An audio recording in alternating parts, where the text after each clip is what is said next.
I'm here.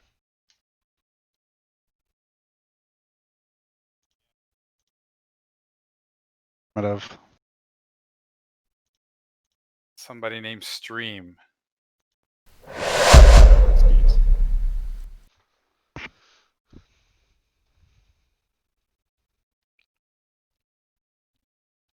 All right, we're live. Nice.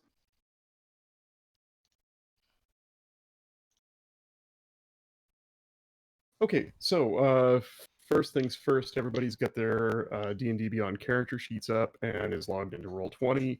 You guys should all be able to see the map in Roll20. Correct. So you're looking at a large region map. I want to go into the forest. Oh, you will. You all will. Oh, yes. You may not come back, though. Oh, wait, hold on. Let's talk about this for a second. There is no talk, only die. Well, I expect the bird to save us anytime we're outside because it's his environment. If I talk at this distance from the microphone, is it sufficiently loud without crackle? Yes. Yes. How about now? Sounds good. that's good. Okay, I've got an idea of how close I can get to it. Thanks. Joe Rogan says to hold it at about a fist away from your face. I'm 2 fists, but I've heard anything up to 6 inches away is fine. So I have the gain cranked pretty high. Nice. 6 I li- inches. Your map is awesome, Is by that the way. actual 6 inches or, my measurement of it? Yeah, it's more like 4. Wow. That's how we're going to get viewers right there. All How the come nobody weirdos. else's? How come nobody else's icons on Roll20 are their characters? What are you talking about? I see mine and I see Hummer's, and nobody else's. Like I see them, but they're just a pattern. Are you talking about at the bottom of the screen, or are you Yes. talking about on the map? At the bottom of the screen. I don't care about those. Everybody should actually hide those so you have more screen real estate. If you go into settings, scroll all the way to the bottom, and change player avatar size to names only, all of that'll disappear. You're too close to your mic. Man, yeah. I am not. I have not moved any closer. Oh, then I don't know what Here, your issue is then. I'll turn the gain down. How's You that? Can you still hear me okay? Yeah, It's a you're little just- bit crackly, but crackling, it's better. But yeah, What the it's- hell? Your voice is too boomy.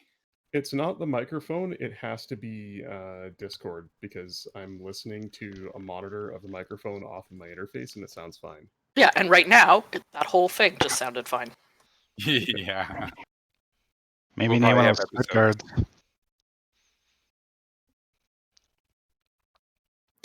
So in Roll20, sorry, in D&D and Beyond, we're gonna just make sure that you all have a setting the same. If you go to your character sheet in D&D Beyond, at the top of the page, right in the middle, there's a Beyond 20 button. Find that and click it. Once you do, in the Beyond 20 quick settings, click on More Options about halfway down.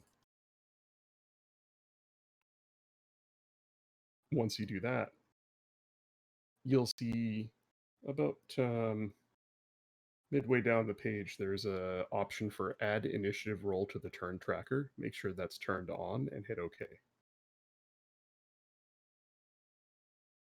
If you want me to share my screen to show you where that's at, just let me know.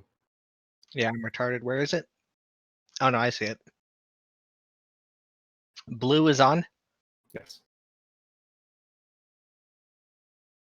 Nice work, Scribbles. Got it. I'm just happy I wasn't the dumb one. When you Wait. go to roll initiative, what you're going to do is click on your character's icon and then click on the initiative bonus on your character sheet, and it will automatically roll initiative in Roll20 and insert you into the combat tracker. Sorry, I didn't catch the last bit of that. How much?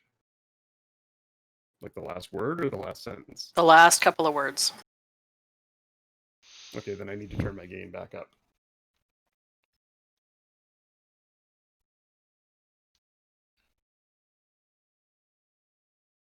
So what you're doing is you're enabling integration for initiative rolling between D&D Beyond and Roll20. With that feature enabled, if you click on your character icon, your token in Roll20, and then click on initiative in D&D Beyond, it will roll initiative in Roll20 and add you to the combat tracker. I don't have any Yeah. tokens. Me either. I will put you on a page that does. So I'm going to move everybody to the test page. Cam?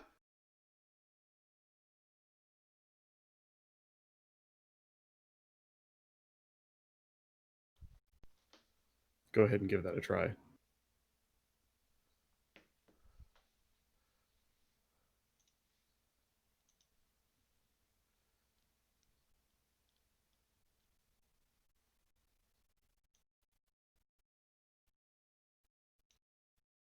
How come Psalm's text looks different? I'm doing the virtual dice. Mm. Yeah. That's why.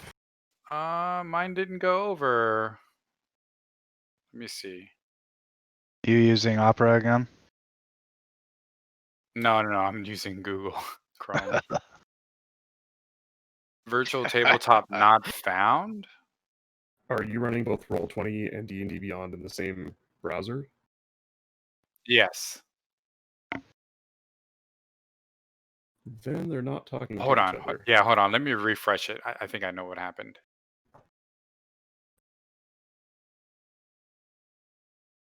It says stream for Deebz Yeah, it on does. Roll20. Let me exit Roll20 and relaunch it.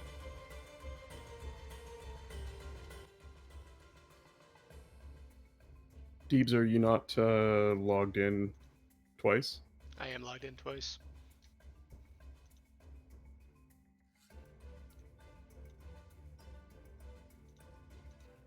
Um,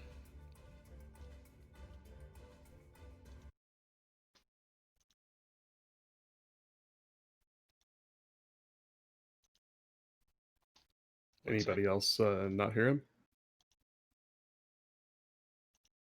No, I heard him. I'm logging back in. Okay.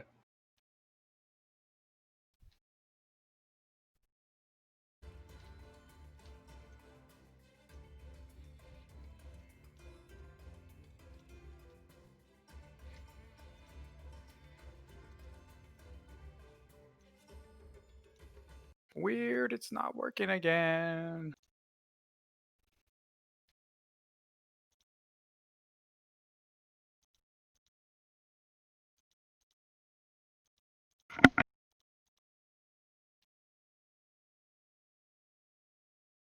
Are you running a ad block or anything that might be blocking it?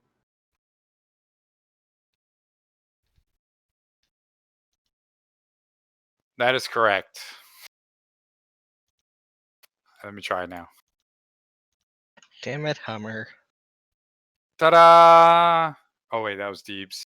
Frickin' Deebz. We happened to roll at the same time. I thought it popped up. Yeah, Deebz, make sure you've selected your token.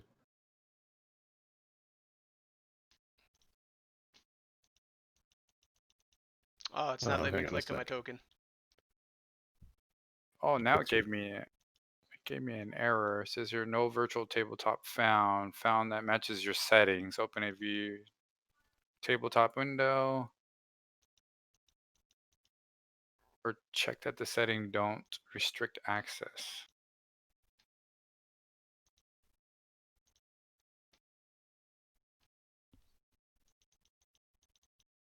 Yeah, I can't select my token. Poker.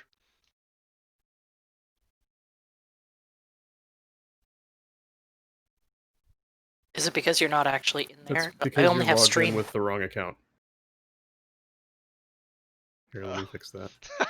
I You're only Typical logged in with the Deebz. stream got account. it. Or if you're only going to use the stream account, that's fine. I just need Oh, to grant you Fuck access. me.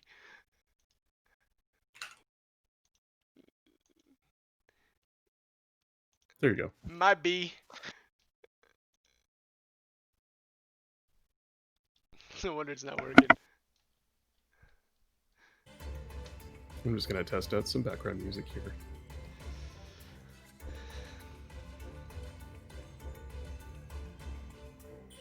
I think we started the call right at 8, didn't we? Yeah, we did. Yeah, so shut the fuck up, Lucid.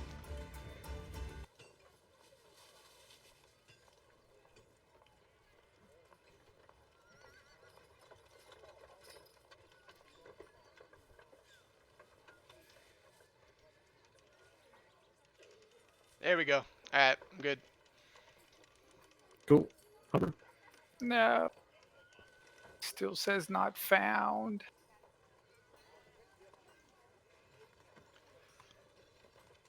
That means that none of your rolls are going to work. Have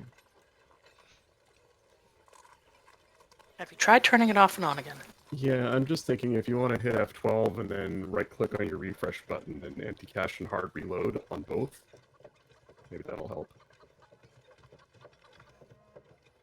All right. I found I had to do that on Roll20 after I fiddled with the tokens images. I hear farm noises.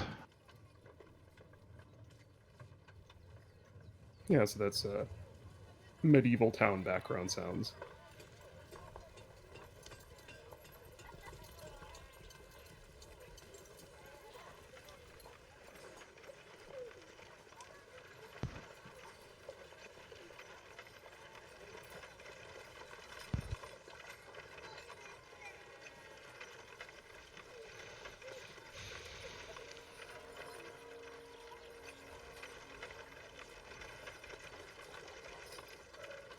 Pretty sweet.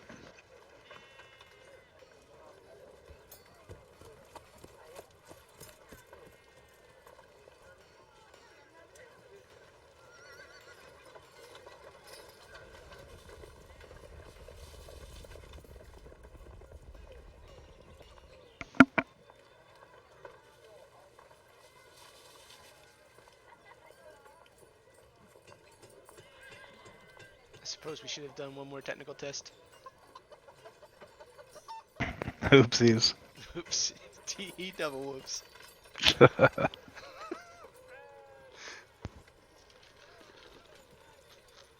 Yeah, you guys are going nutsy this whole week. Figure you guys had it all squared away. I did. So we'll take that 4x4 entangle template, try moving it around.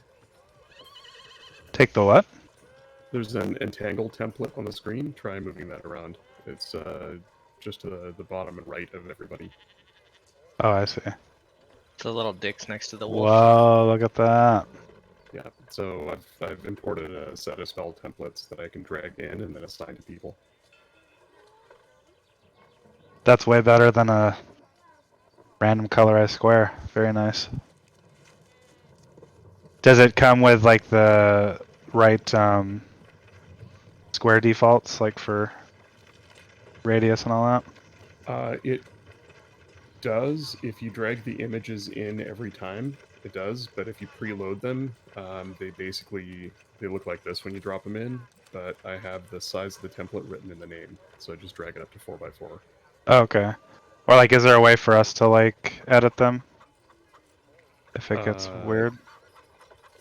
Yeah, I mean, once I'll do one for Fairy Fire, and then I'll size it up to 4x4, and then I have to double click and I just go controlled by all players, and now anybody can move it around.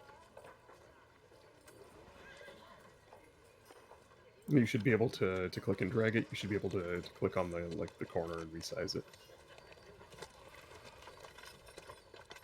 Good stuff. Eventually, I might. So one of the tricks with Roll20 to make these accessible to everybody at all times is you create characters for each of them, and you assign the tokens to the characters, and then you assign the characters to everyone. So you go into the same list where all your characters are, and you just go into the spell templates folder and drag your spells out of there and put them on the map. But that takes a fair amount of work to do all that. We live in the 21st century, everybody. It's like playing WoW, but really, really slow. Yeah, I remember being a kid playing after school on those hot-ass metal tables in Southern California in the summer. It's hilarious. Remember, do you have any luck with your add-in? Nope. What in the hell is going on? It was working before, right? Yeah, like the last probably 5 rolls or so that I did last time. I just did it all in the same web browser and just split 2 different tabs. One tab is on one screen, the other is on the other monitor. So nothing different. It was working earlier too when I was testing. You don't happen to have one tab in like incognito mode or something, do you? No. Okay, because that will break the integration as well.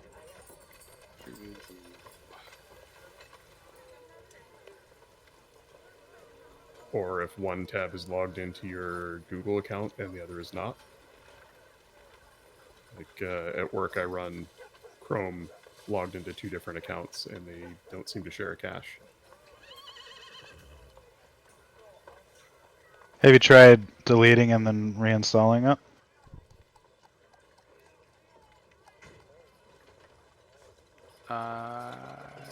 No. Let me try.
Well, if we can't get Hummer fixed up before too long, we could potentially just have him roll manually in Roll20, or Hummer, you can totally just roll in D&D Beyond and read us the numbers too. Up to you. Yeah, let's do that for now. That way I don't hold us up. It's already 18 minutes in. Yeah, I like say can- shut everything down and restart it. Shut it down. Yeah, but that'll takes time too. I can also just right-click and add him, and then just type in a number. So that's easy enough to do. Okay, I'm going to clear the initiative order here, because for the DM, the initiative order on every map blends together into one big list. While we're playing, I'm still going to fiddle with it, so you may see a random roll. Yeah, no worries. Then we'll know that I got it. Hummer, can you go into your settings in Roll20, the cog in the upper right corner, and just change your display name to match your character's first name? Yeah, And, Miguel. Same for Lucid. Do what? Whoops. Oh, well, yeah. What do you want me to change? Change your display name in Roll20. Just go into the settings and change the name at the top. Just change it to match your character. Come on, Scribbles. I bet you he's a rapping bird hip-hop artist. Oh, for whoops. sure. Please I no. left the game. I rage quit.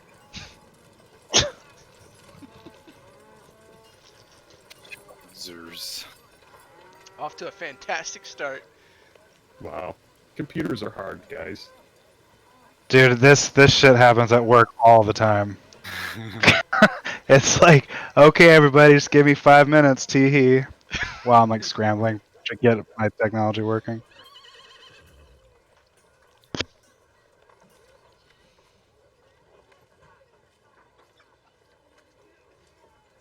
Well, now we can't chat as ourselves and as our character. I can. Who's spectator? That's poker. That's my backup account that I use on a different browser to test what you guys can see. Badass. It's just to make sure that I don't go revealing things on the map too early.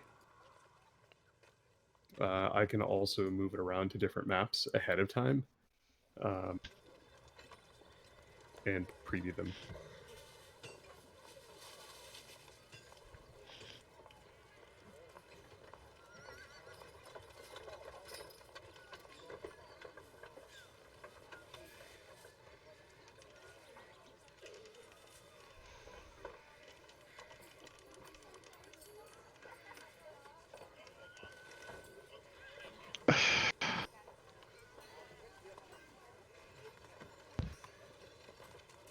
Okay.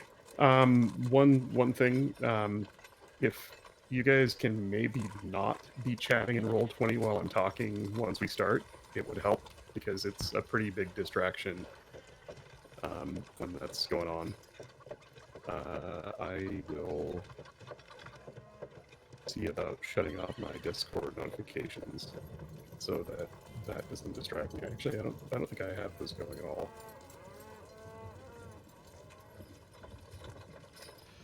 Nope, they're shut off. Good.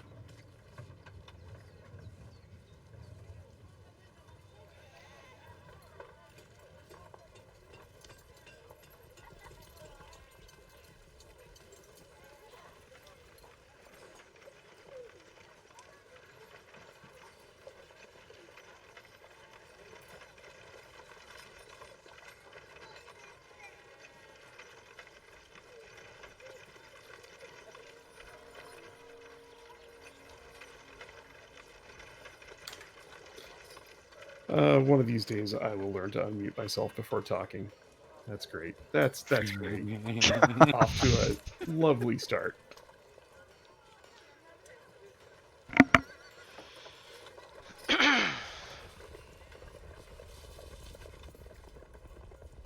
I'm going to try one thing in Discord real quick, just to see if it helps. I had turned off echo cancellation.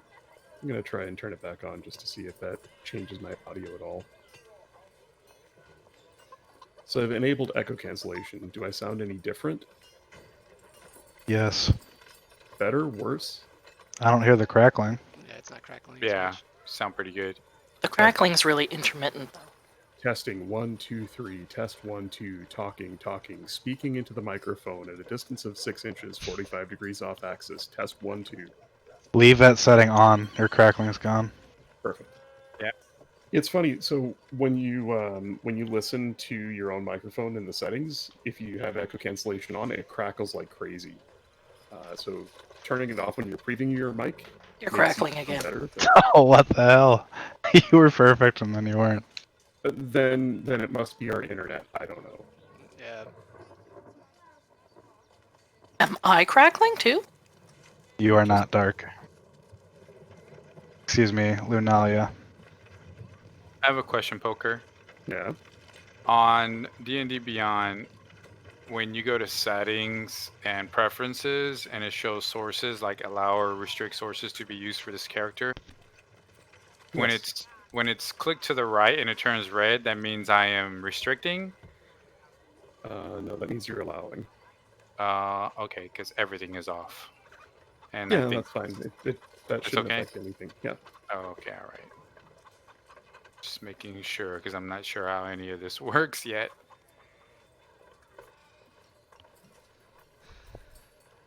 Yeah, it's acting more like your character name's not lining up between Roll20 and D&D Beyond.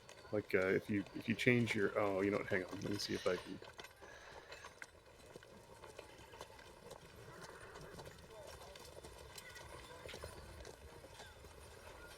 I'm just gonna rename you and change your name back. And you know what? I've got your character sheet on screen here. I'm just going to try a roll for you. Okay.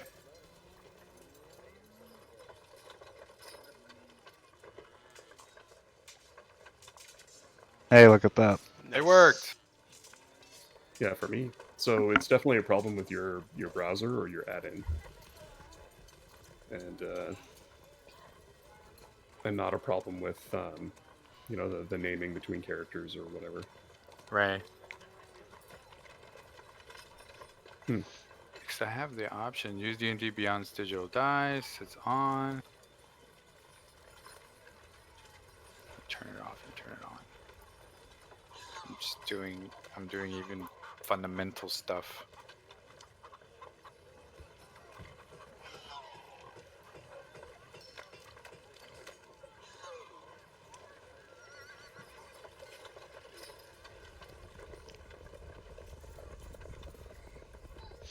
Okay. Should we go ahead and get started? Yes. Yep. Everybody ready? Yes. Cool. I'm going to put you back on the big map. Big map.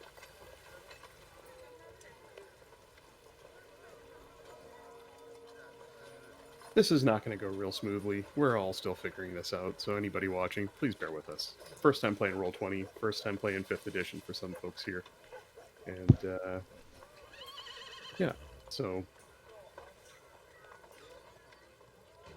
I mean, to be honest, this is mainly for CD people, and if other people watch, great, but... Just bringing up my notes. Yeah.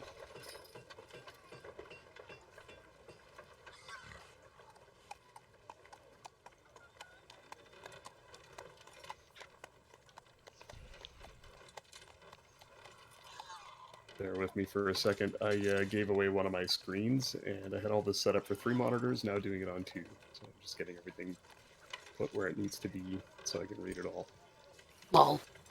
Oh man. I don't know what I'd do without my third one now.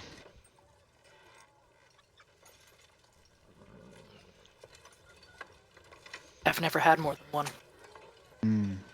Now I can't go back. Oh yeah, it's a big change.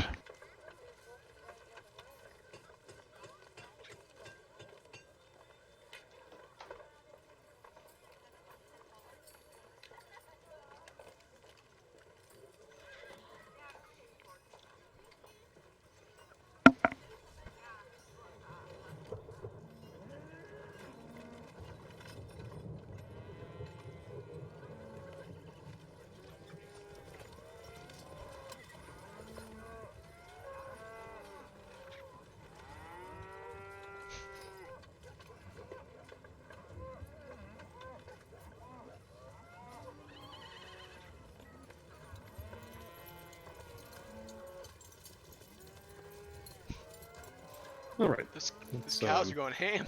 get rolling. The season is mid-spring. We begin our story here on the Rydian coastline, near the port city of Dralimar, a city of merchants, artisans, a major trade hub on a north-south trading route down the Deepwater Strait. 3 of our future party members have already met. Norro, Skribble, and Deebz.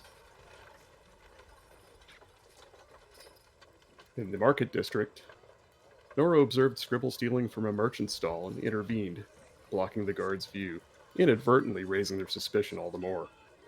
When the guards approached, the Goliath and the little Kenku ran, eventually ducking into an open side door of the Temple of the Silver Path, where the cleric, Deebz Darkbeard, appraising them to be harmless and in need, gave them temporary shelter.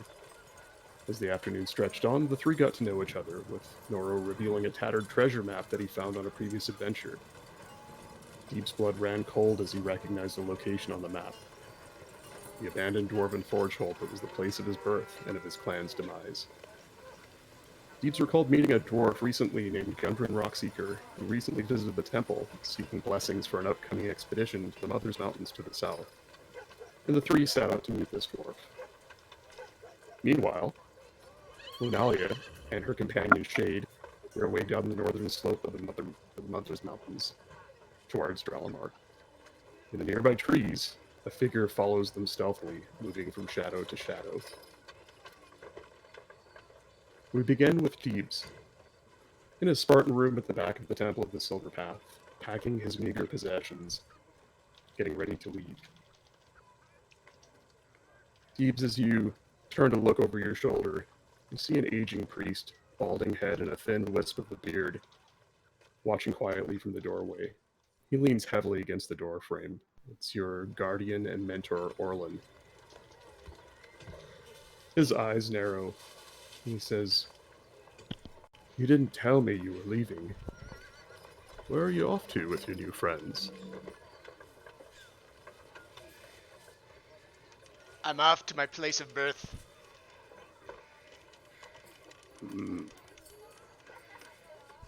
Well, I suppose it's about time you set out. I wondered if your feet had grown roots right into the earth here. Much as I wish you would stay, I know you must go. He steps forward and presses a small token into your hand, a polished oval of moonstone with Saloon's symbol inlaid in fine silver, 7 stars adorned around masked eyes. From it hangs a simple but sturdy chain. He says, "I had hoped to give you this under more formal circumstances, but well, here we are. Go on, bring her light into the dark places, and know she will always light your path. I will miss you, my child. I hope you find what you're looking for, and when you do, I do wish you would return." I Well, appreciate it's a everything you step- did for me, Orlin. Sorry, say again? I appreciate everything you've done for me, Orlin. I will most definitely return. Good. He takes a step back with a tear in his eye and a bit of a smile and says, "Oh, kindly get out." He turns, choking back tears, and leaves the room. A few minutes pass and you pack your things, meet up with the Goliath and the Kenku who you gave respite to not long ago, and the 3 of you set out. You find the dwarf on the south edge of the city, where you heard that he was staying. A small inn called the Thirsty Marrow. And as you walk in, there he is towards the back of the tavern, his many braided dark beard full of gold and silver bangles, a shine to his bald head, a scar over one eye. The 3 of you walk up. Yes. Yes. He raises a scarred eyebrow and looks in your direction. What can I do for you, boys?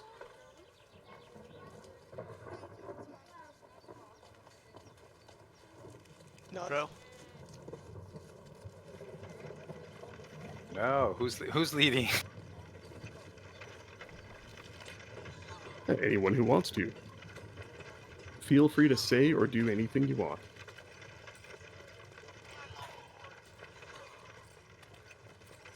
It's, His eyes narrow for a second. He says, "If you're looking to set out on the expedition, I'm afraid you might be too late. Well, we might be able to work something out. Well, speak out. What are you looking for?" This map. You show him the map. Yes.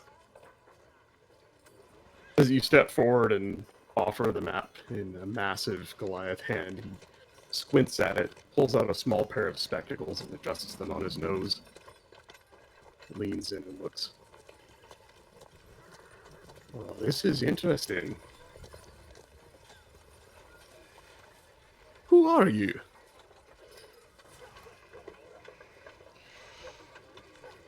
Just a smith. Could use a smith. Could use this map more, I think. Where did you get this? Family heirloom.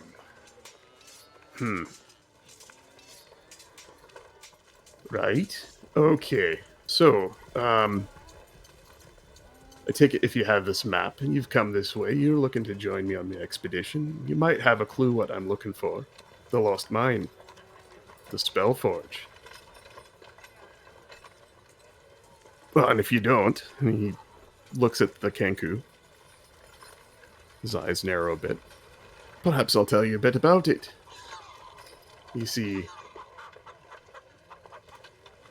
several centuries ago, there was a mine. The magical forge, built by an alliance of dwarves, gnomes, and the folks from this city. Folks of centuries past. But it was lost.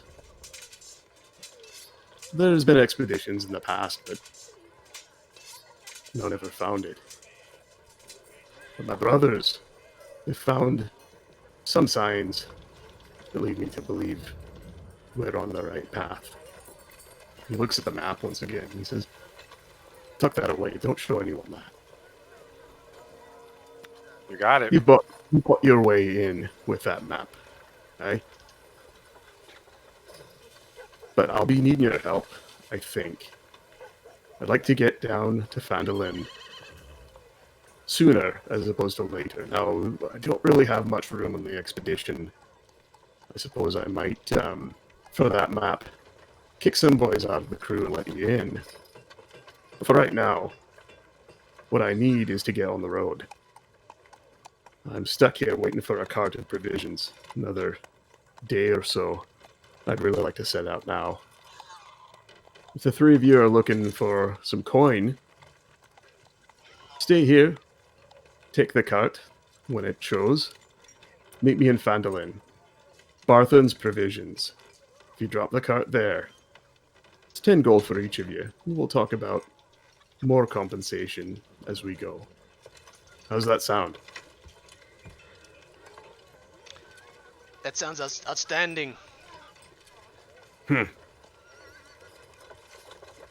Tell me, the area we're going to, what is it like now? Not what it once was. Phandalin itself was laid waste by orcs some while ago. Stood as ruins for a time.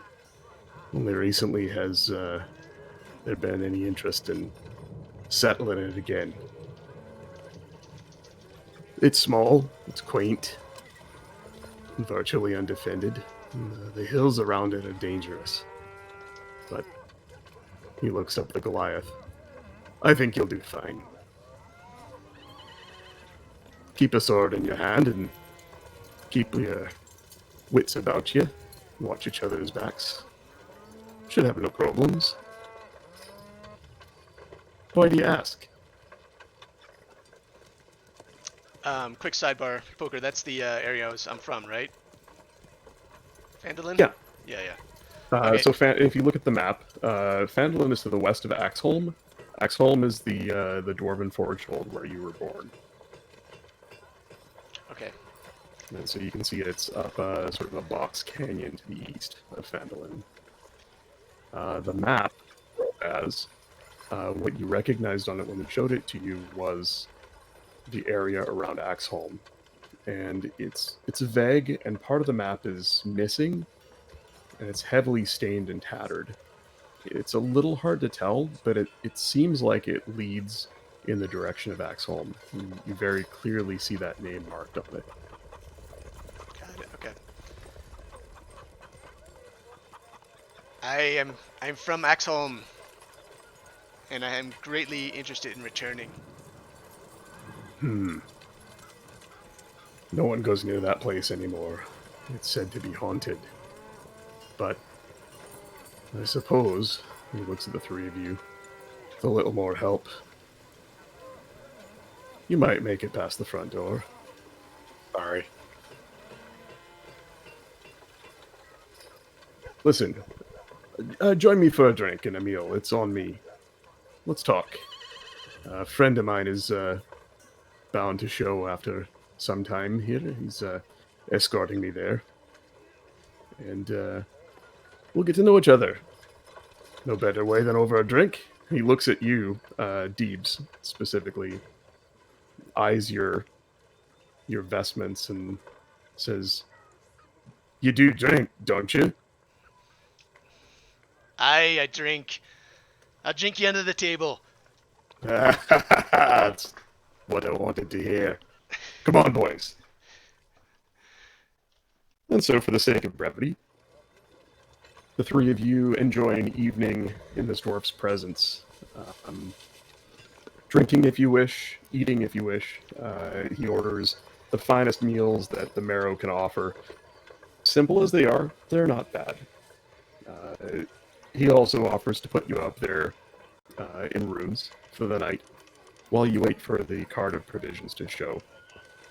Towards the end of the evening, a older human man, graying hair and short graying beard, what was once black and is now a pepper gray, appears at the door, wearing old but sturdy-looking plate and chain, a shield and sword slung over his back, and a stern look on his face. He joins you at the table and introduces himself as Ulrich Greycloak. Gundren sees him. He chuckles and smacks the man on the shoulder with a meaty hand. The look on Ulrich's face tells you he's none too pleased with this dwarf, but he turns and looks at the three of you and looks at Gundren and says, "Gundren, I didn't think we needed any more folks to help us." Gundren just says, No, they'll bring in the cart. We can leave tonight, right?" He looks at the three of you. "Well, come on, let's go. Where are my manners? Ulrich, the crew. Ulrich." You realize at this point, he never even asked your names. Ulrich just turns to him and says, "All right, I suppose. I'll grab something for the road." And he turns and looks at the three of you and eyes Norro and says, "The western way south is safe. Once you reach Low Valley Road, watch your backs.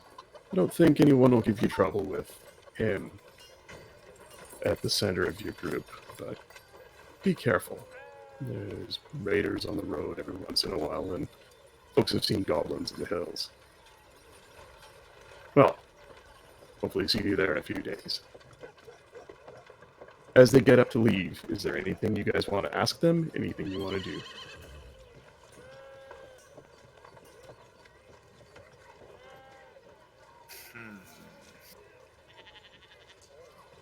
Is there anything else you can tell us about these goblins?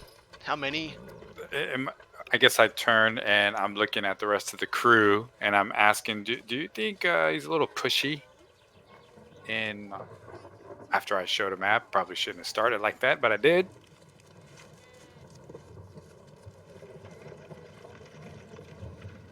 Maybe a little. I'm just gonna nod back at Hummer.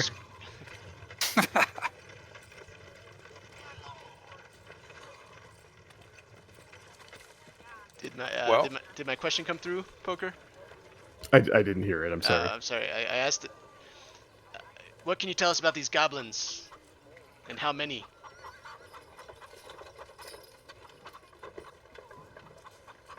I've only heard reports, but not too many. You three should be able to handle any that come your way. Just watch your backs. And if they give you trouble, it's best to run. Don't stand and fight unless you have to, or unless you're cornered. I appreciate the info. Take care. He turns and walks back to pick up some provisions. Gundren hands Deebz a letter that is effectively his authorization to the quartermaster to turn over the cart to the three of you. And it's got his signature and his seal on it. He says, "This should be all you need." He leans in towards Deebz and whispers something to him. He says, "Don't let the bird take anything from the cart, eh? Watch him." I'll keep an eye. Skribble, you hear this clearly. He's not a very good whisperer. And he does side-eye you as well as he steps back from Deeb's ear. And he says, "If there's nothing else, I'll see you boys there. Looking forward to seeing how that map fits into all of this. Huh?" There's a gleam in his eye as he turns to leave. The three of you spend the rest of the evening there and wait. And eventually, late the next day, a cart is delivered to you. It is pulled by a single oxen. It's a small cart, and there is a fair amount of provisions piled into it. You set out down the Weston Way, a rough map in your hand that the quartermaster left you. And you can see that after you cross the Edelwine River, you'll turn left onto the Low Valley Road and then right on the trail to Phandalin. It looks like about a 3-day journey, all told. You'll be camping along the road.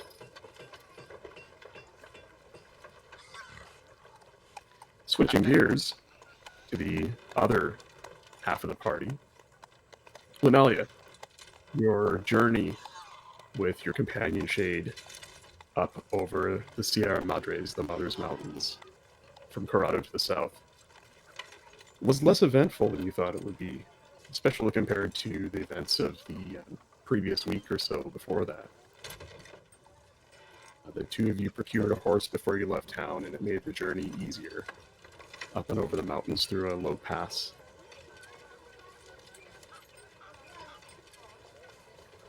As you reach the foothills on the far side, the two of you riding the single horse together, Shade turns and speaks to you over his shoulder, and he says, "I think I'll go to Dralimar ahead of you. There is a town a day's ride, a little further on foot, to the east of here, Phandalin. I have never been there, but I've heard it's a place where you might find some safety. There's likely a place you can stay there. I'd like to go ahead and make sure that the way is safe. I've not been to Dralimar myself. I've only spoken to those of our kind who have. Would you mind waiting here for me?" Here in Phandalin? I know it's not what you were looking forward to, but I don't know if Dralimar is safe for us just yet, and I'd like to prepare the way. I'll come for you when I can, hopefully only a few days. Is that all right? That's fine. You should take the horse. Then perhaps you should move through the trees for safety. I will. Stay off the road, near it, but off the road, in the shadows. Move quietly and quickly.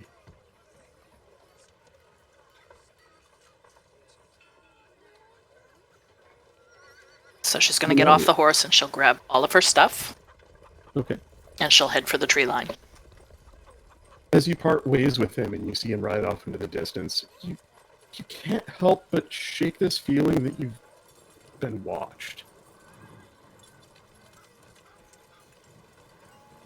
But try as you can, you just can't seem to figure out who or what it is that's watching you.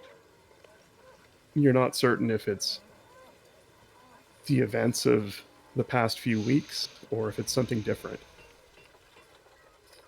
as you make your way paralleling the low valley road in the trees to the south. You find the travel is easy.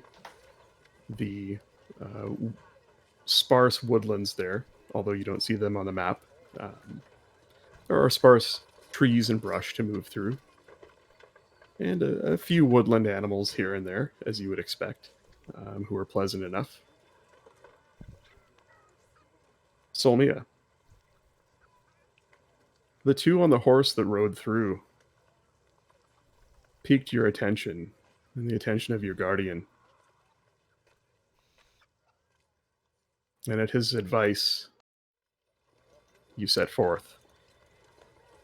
Following at a distance, sometimes finding it hard to keep up with them, you on foot and them on horseback. But they didn't seem to be in too much of a hurry, and you managed to keep up. Always a few steps behind, in the shadows, beneath the trees, around a rocky corner, on a low cliff above them. And as you step into the darkness of the sparse forests along the low valley road, following this interesting woman that came through your mountains, you stop for a second in the shadow beneath a tree and are suddenly aware of a presence right next to you. And as you turn and look, there is a thin, what looks like elven man with dark skin and darker eyes, a silver blade drawn. A hand's breadth away from you, no further. He stares at you very intently.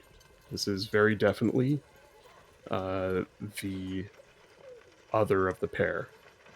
Somehow got off the horse and doubled back, appeared out of the shadows. You had no chance to even notice him. He just stares at you with that dagger in his hand and says, "What is your intent? Why do you follow her?"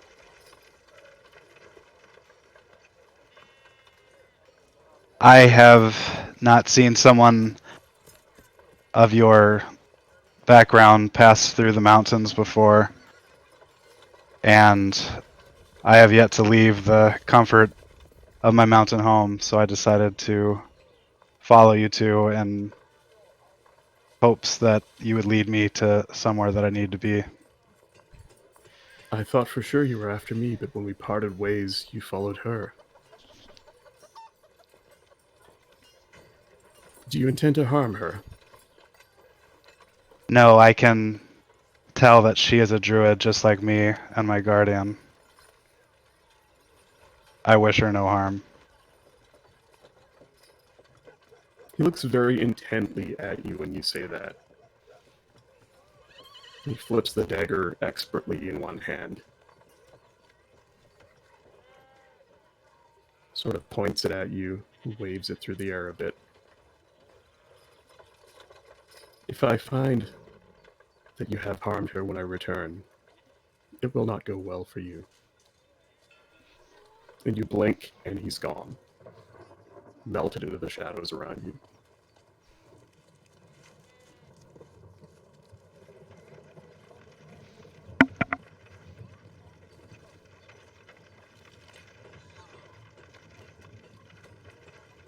Do you continue following her? Yes. All right. How far behind me is this taking place? You're not certain. It's definitely out of earshot. So I don't even know that it went down. No, this is some 30 minutes or so after you and Shade parted ways. Okay.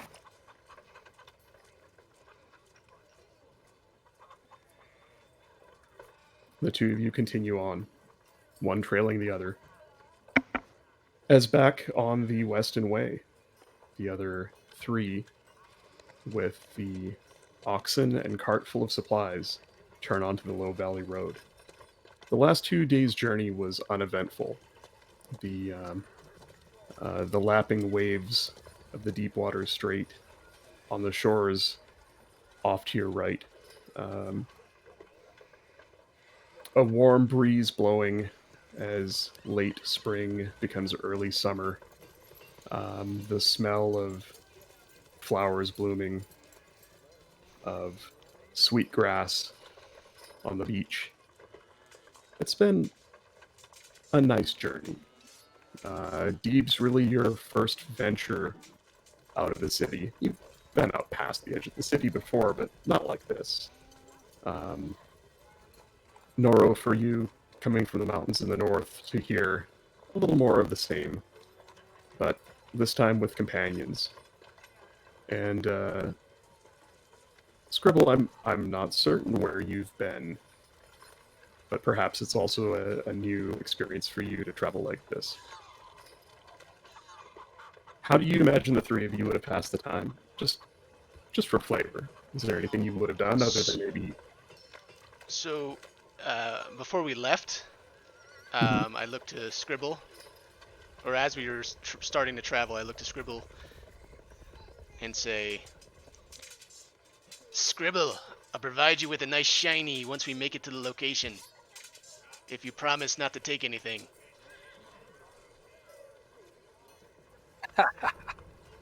I'll reply back at Deebz. Outstanding! Just like he said.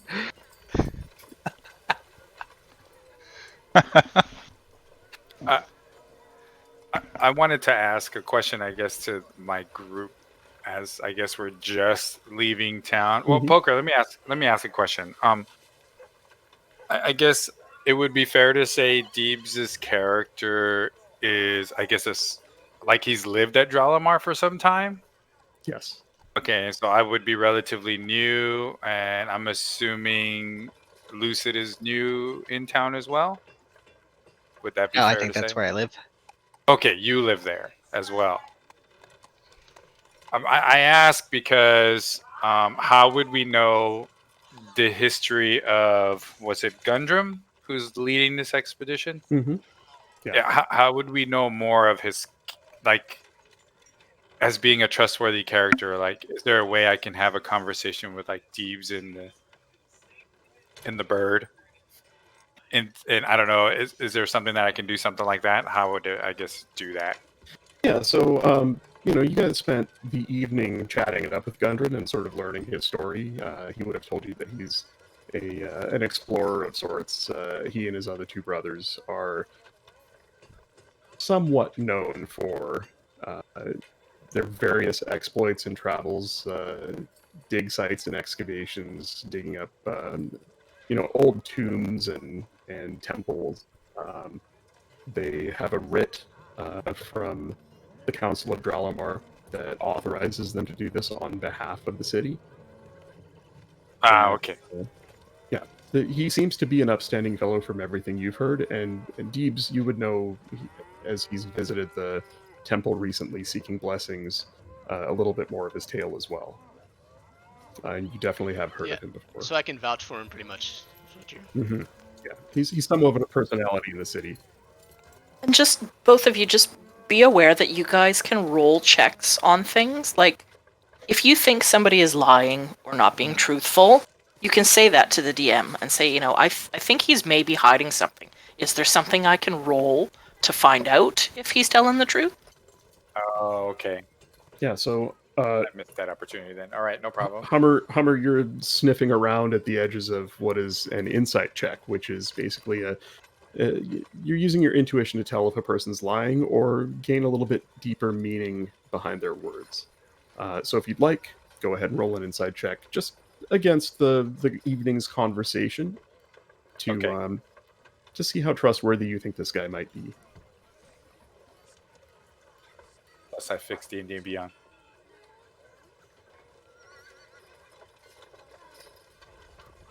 Okay. So with an insight check of 12, he seems fairly trustworthy to you. You really have no reason not to believe him. But he really hasn't... You don't know him well enough, and you haven't spent enough time around him to glean any sort of double meaning from any of his words. You think so far that you can trust him. All right. Well, I guess that's how I imagine our travels so far. We're just discussing all this. Okay.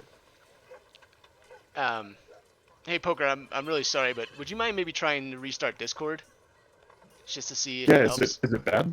It's, I mean, we can Starting understand again. you, but it's just Yeah. there's a lot of Here, crackling. let me I kill think a it might couple be of just things Discord. too. I'll kill some browser windows and stuff here too.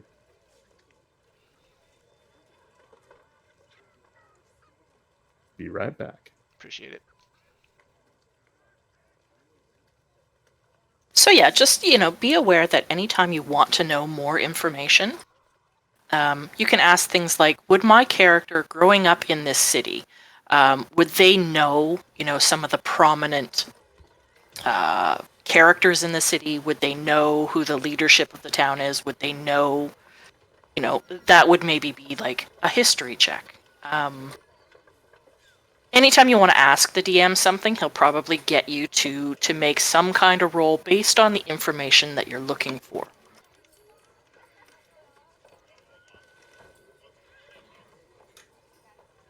I'm back. Do I sound any better? Do I sound any different? Am I still crackling? No crackle. You're Not for clear. now. So far, so good. Cool. Let me know if it happens again. I might try something else. Okay.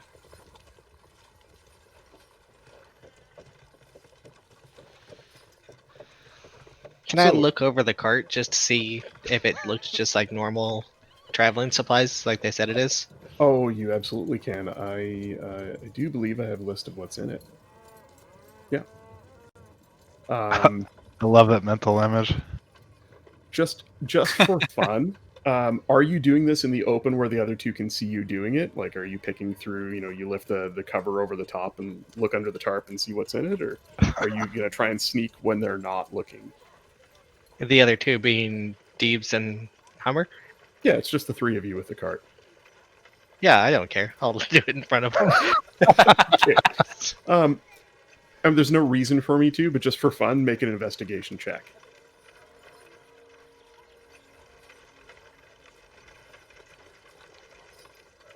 Right on. Damn. So with a 17, dozen sacks of flour, casks of salted pork, 2 kegs of strong ale, shovels, picks, crowbars, lanterns, and a small barrel of oil. You would appraise the value of this stuff just, having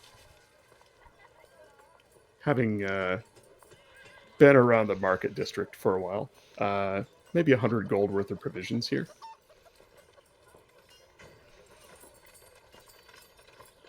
And there's nothing strange or odd about it. It definitely looks like gear for an expedition.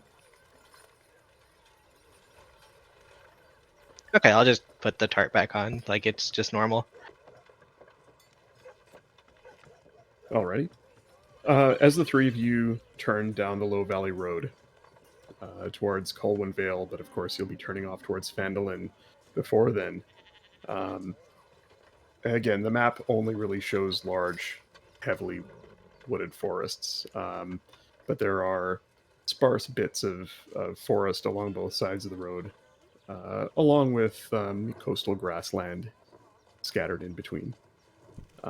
You begin traveling uphill a bit, and when you finally turn off on the trail towards Phandalin, which narrows down to nothing more than a narrow set of wagon ruts, you really begin to snake up into the foothills of the Mother's Mountains.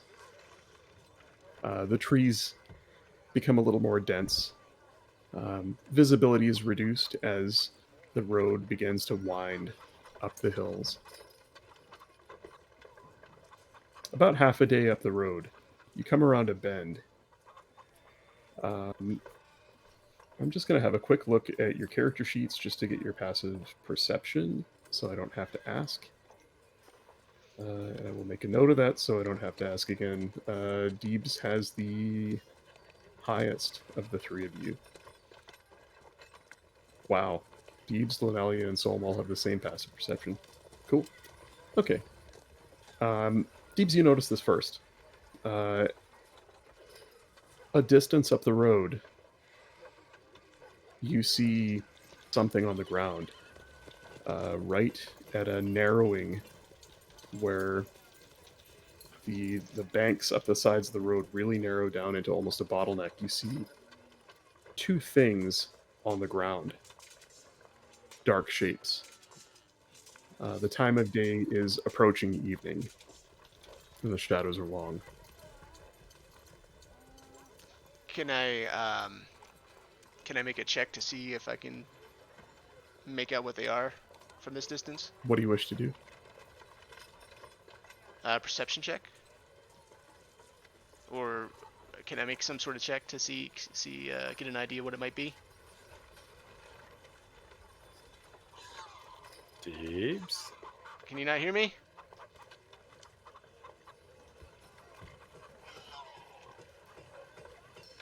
Is he muted or something? Hello? There you are. Oh, there you What are. the okay. Sorry, can you can I do some sort of perception check or some sort of check to see get an idea of what it may be from the distance I'm at? Do you, Did we lose Steve's? Did we lose Steve's again? I think we lost him again. Oh man.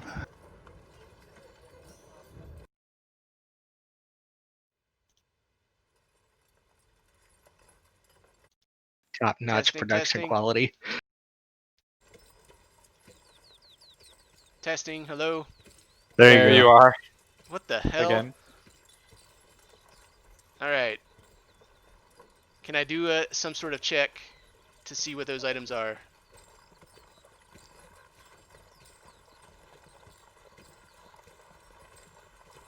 Are you there? And do you need me to repeat what I said before? I think we lost him again.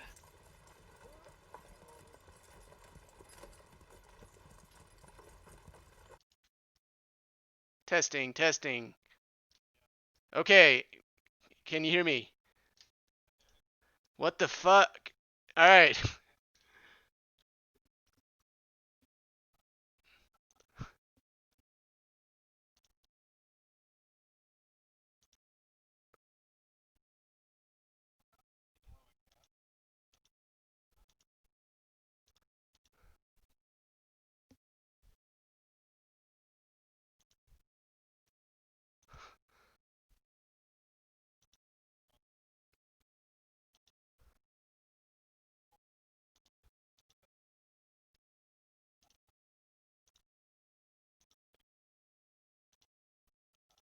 Alright. Can you hear me? Alright, so alright, so I turned off push to talk. So is this working now? Alright, it must be my mouse, the button I'm using. Alright, so my question for the fourth time. Yes. So, is there any sort of check I can do to try and determine what those two items are on the ground from the distance we're at right now?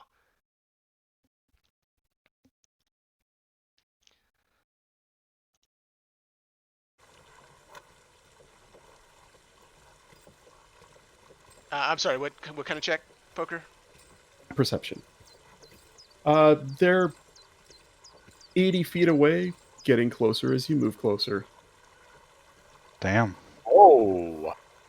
Wow, dirty 20. Yeah, Deebz, here at a distance of, let's see. Oh, you know what? Let me just use the measuring tool. 60 feet. You make out the two shapes to be two horses dead on the road. Alright. Why don't I put you guys on the map and you tell me where you're at? Okay. Or better yet, place your tokens.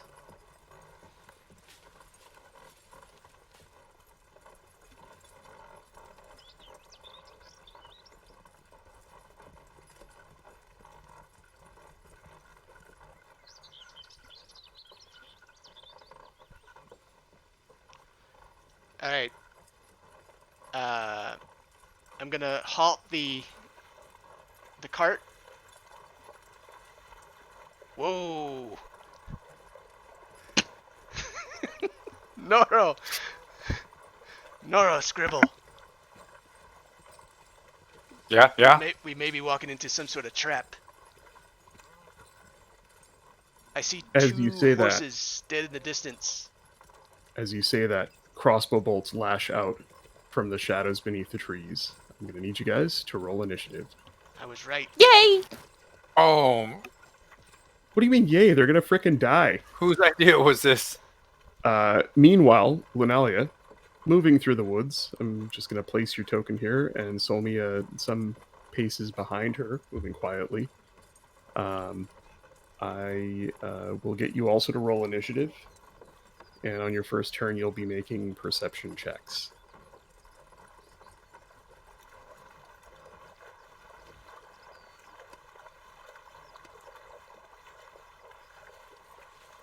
Sorry. When you guys make your rolls, next time I'll just punch them in manually this time. Make sure you have your token on the map selected, and it'll automatically put them in the combat. Ah, track. right. Sorry. Yeah, that's easy enough. I can just add you guys all. Right-click, add turn for everybody.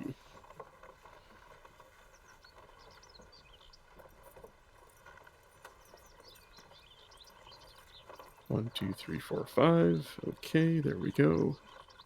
And let's punch these numbers in. We got a 10, and we got a 17. We got a...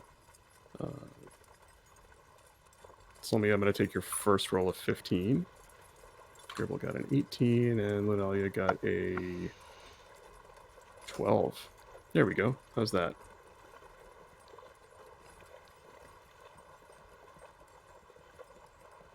And just doing a tech check. Does everybody see the turn order with the combat round at the top? Yes. Yep. I'm Yes. going to do something here for some other folks.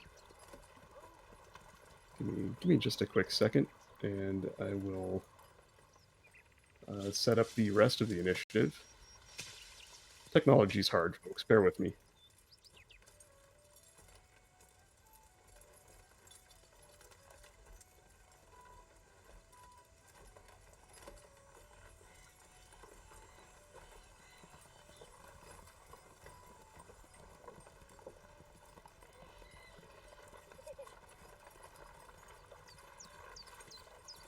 Just to confirm, you don't see anything else right now, right?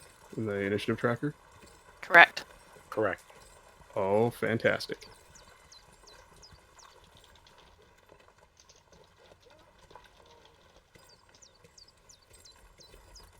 Good stuff. Okay, so,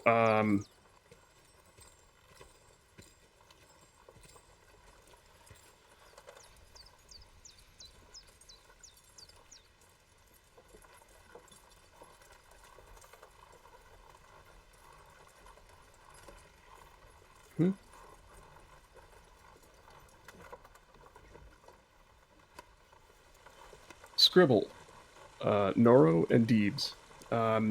As you stop the cart,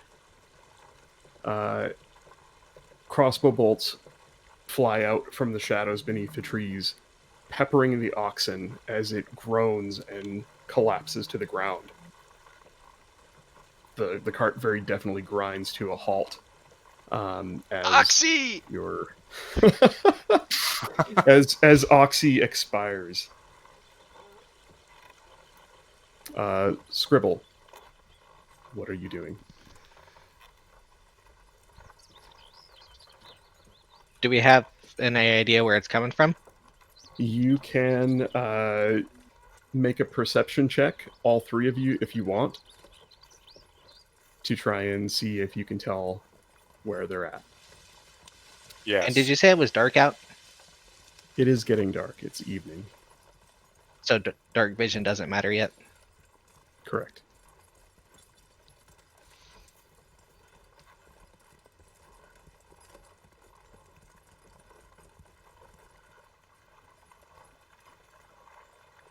Some of these rolls I'm kind of just having you guys do to get used to the technology and the flow of things, and okay. So Norro spots them first. Let's see if I can make this happen here.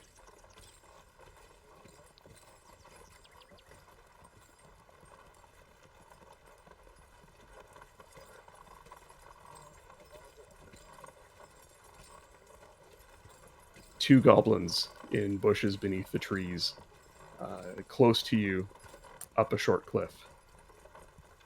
You see them with one of them has a small crossbow, and he seems to be reloading it. The other one is knocking another arrow in his short bow.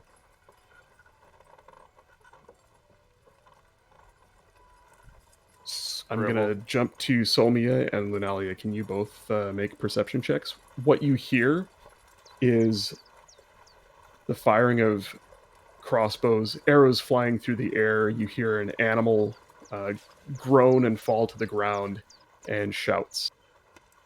Ooh, 23. And a 20. The two of you are immediately aware of two more goblins. The two of you are aware of the two goblins closest to you, which are there and there. And you should now see those in the turn order as well.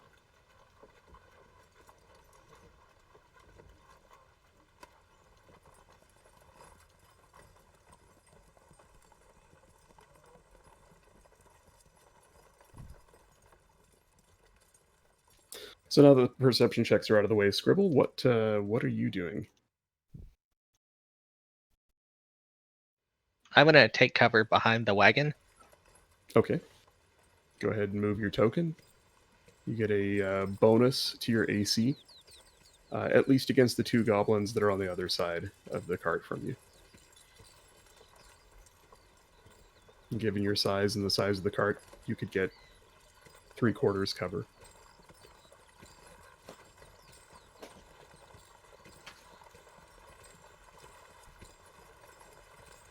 And then I want to do minor illusion, just a copy of myself.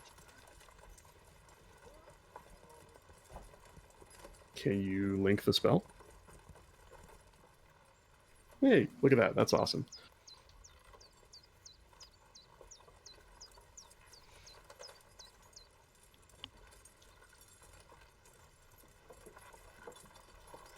No larger than a 5-foot cube. Can't create sound, light, smell, or any other sensory effect. I mean, you're no larger than a 5-foot cube. There you go.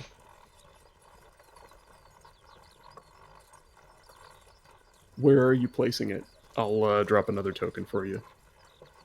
Like maybe 2 squares above Hummers.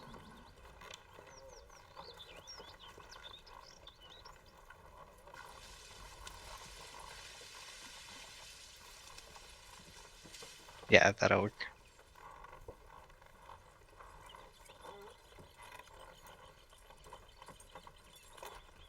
Like right about there? Yeah. Can you see that? No. Can you see it now? Yeah, Yeah. 1 over. Yeah, helps if I'm there. There. Yeah, right there. Okay. That helps if I'm on the right layer. Is that the end of your turn? Yes. Okay.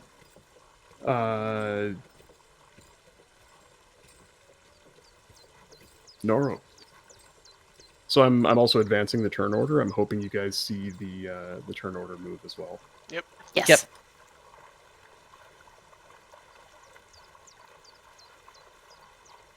Norro, what are you doing?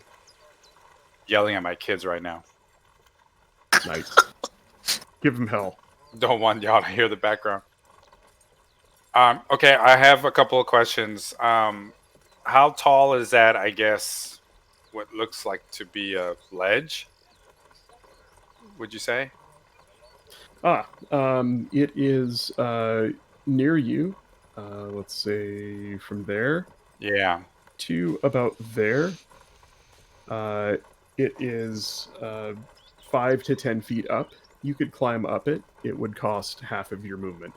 From here on to about here, it's 10 to 15 feet up and would take you a bit of time to climb. But if you were to just, like if you were to move to here, for instance, Yeah. you could run up to here and then, spend half of your movement climbing up and get up to the top of it. Would it be fair to say they shot in our general direction because they have an idea of where we were, or they just heard something and they shot? Is that You would guess they very clearly killed your oxen to stop you dead in your tracks.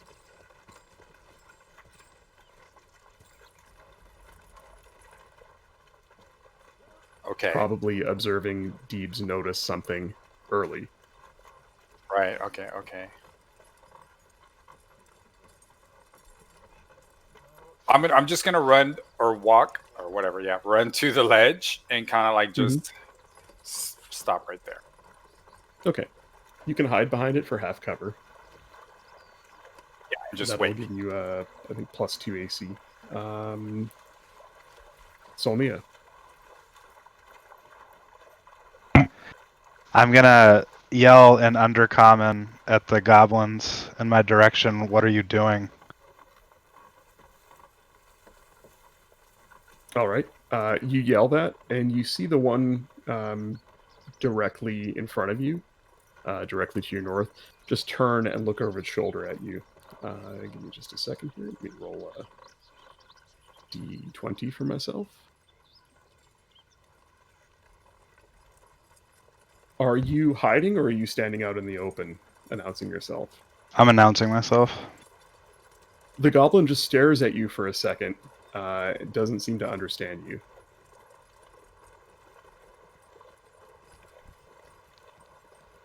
Anything else? I guess I'll yell it in common instead, or in addition to. All right. Are you trying to intimidate them, Yes. or make an intimidation check?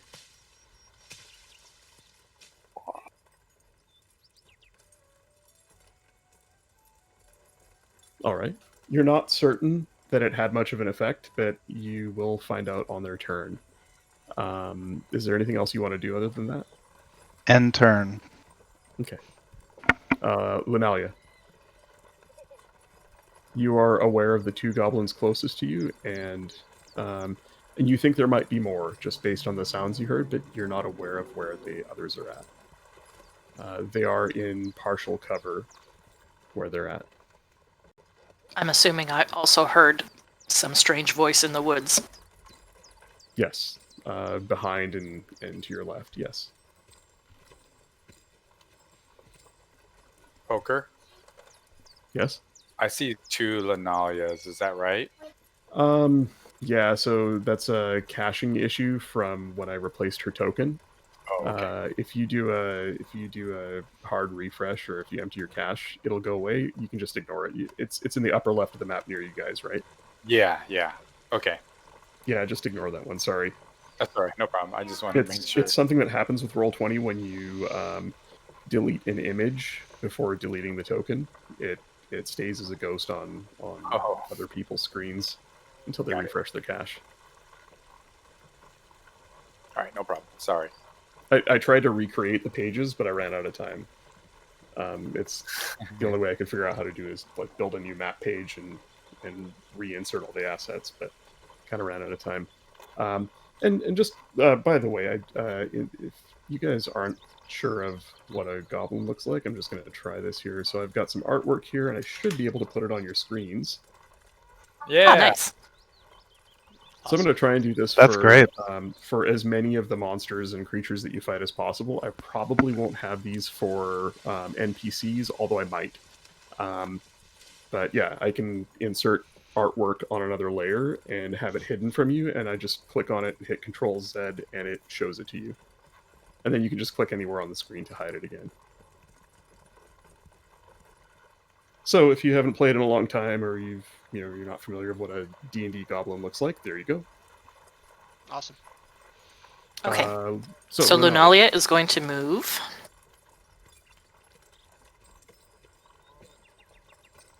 to there. Okay. Now that she's heard a voice coming from behind her, she's going to head to the edge of that sort of escarpment. Can she see the dead horses in the road? Yes, she can. From there, can she also see Deebz and Norro? Yeah, if she does a quick look around, I mean, you could make a perception check just to see how much of it you see. But I'd say if you scanned around, you'd see that there was an ox-drawn cart with some people around it down the road. Okay. So do you want me to make a perception check? Sure. It might tell you more if you get a high roll. Nope. So that what you see is what I described. Yeah. Okay.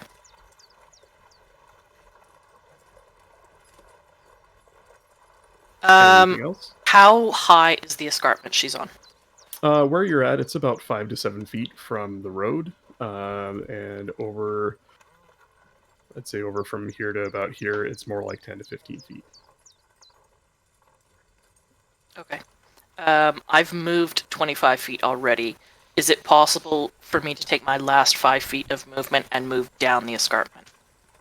Yes. Okay. I'm going to ask you to make an acrobatics check. Okay.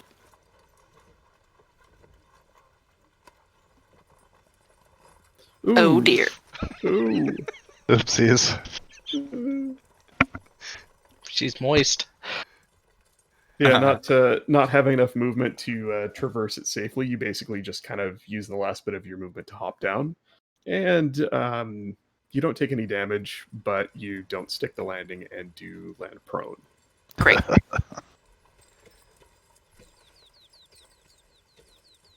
That is my turn. Okay. However, where you're at lying prone, the goblins cannot see you, so that is a good thing, I suppose. Deebz, you're up. You killed Oxy, you bastards! Oh dear. Can I move to this location here and throw my hammer? My light Damn. hammer? Your warhammer? No, I have light hammers for range, and then I have my warhammer. So I want to throw my light hammer. It's got a 20 foot Do you range. have the do you have the range for it? Yeah, if I move, can I move and throw? That's what I'm asking. Yeah, absolutely. Yeah. Move and attack are separate parts of your turn for sure.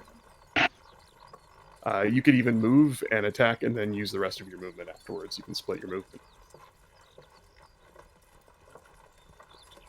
Having a little trouble there? All right. There you go. And then I'm going to throw at Goblin 3. You know, it's taken me a bit to get used to this. I forgot to switch on the combat music.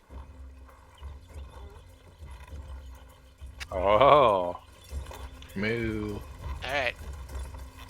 This is for Oxy. Oh.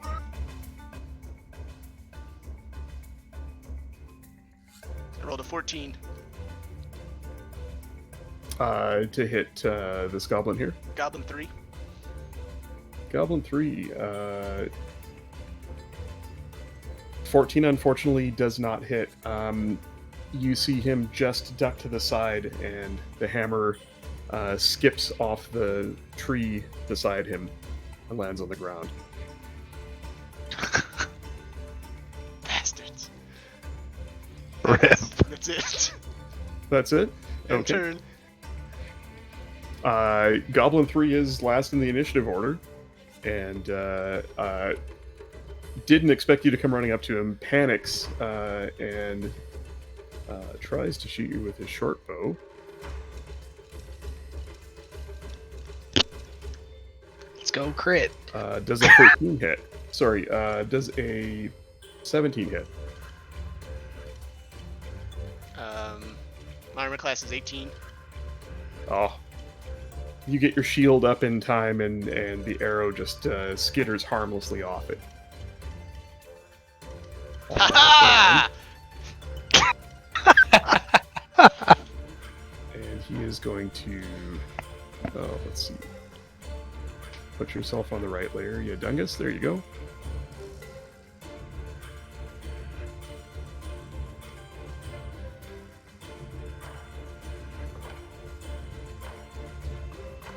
Hey, that's pretty neat.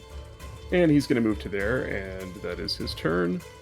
Let's see if this works. Combat round 2, top of the round, Goblin 1. Goblin 1 is the one that Solmia spoke to. Yelled at in multiple languages. Yeah, he takes another look at you. Oh god, this guy. He's freaking blind. I'm assuming that you have exposed your face and he can plainly see you. Yes, I had removed. I took my hood off like as I was yelling. Okay. He steps forward about 10 feet towards you with his crossbow pointed at you, but is sort of squinting at you, and in broken common, he mumbles something, and you don't speak Goblin, right? I do not. He mumbles something, and you don't understand it, and then in broken common, he says, "Who are you?" But he does not fire at you. Goblin 2 does fire at Norro.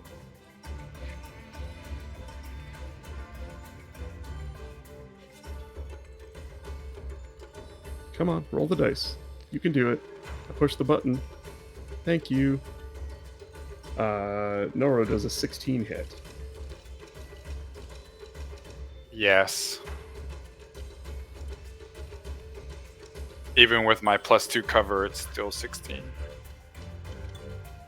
You take 5 points of piercing damage as a short, stout arrow jams into your shoulder from off to your right, and you realize that there are goblins on the other side as well. It came from where I'm pinging, thereabouts. And he is then going to Yikes. take a couple 3 steps out this way and out to the edge, and you can see him now clearly. Goblin 4 steps out and takes a shot at Deebz and gets a misses. The shot goes wide, plowing into the grass behind you, Deebz. Skribble, you're up. You can now clearly see a third goblin that's stepped out under the escarpment to the south. Alright, how do I do the range thing? On your toolbar, there's a circle with a little ruler in it. If you click on that, you just click anywhere and drag, and it shows you the range.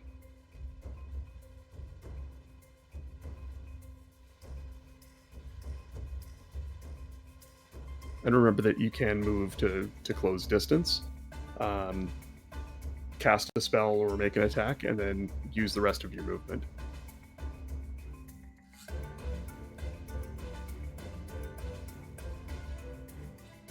Okay, I want to move up a little bit.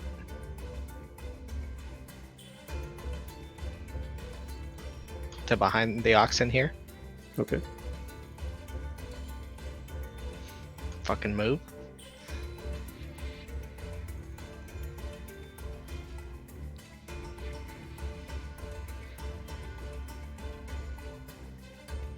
I'm trying to move 60 feet away so I can cast Ray of Frost.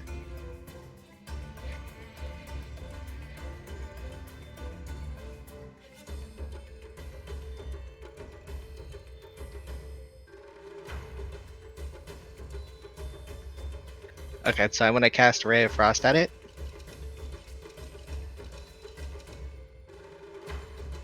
Do I just click on the cast button? Yeah, give it a shot. Curious to see if that works. Hey, look at that. So it rolled your attack. Unfortunately, you got a 5, so it misses. Nice.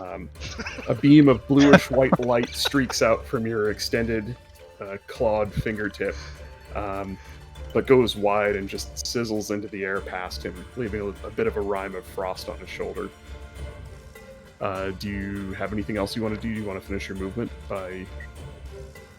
Yeah, I'm gonna move back into cover.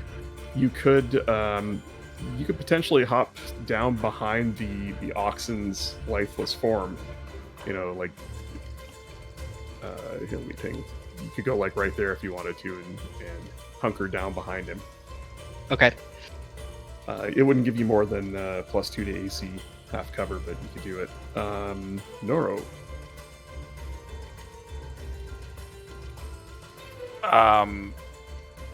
All right, so I took an arrow to the knee. It's clearly the shoulder. Isn't the knee the shoulder of the leg, though? All right, well then I go from a light brown shade into red rage Nice. as an action. That's bonus action. Yeah, because now I only see red. So I attempt to climb the ledge and make my move for Goblin 4. You said it's half my movement, you said? Right? Yeah, it's half your movement to climb up it, and then the rest of your movement, you could close the range and get right up to it. Yes.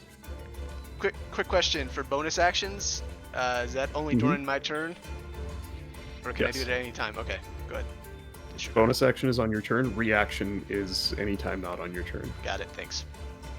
if you have a reaction. And I attempt to attack.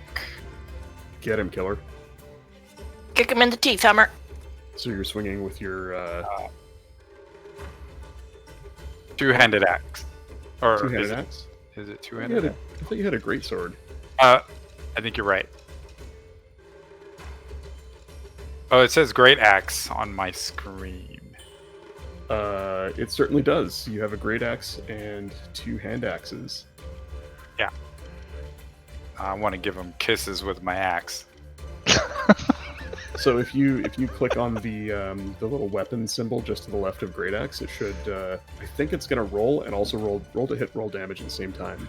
Yes. Okay.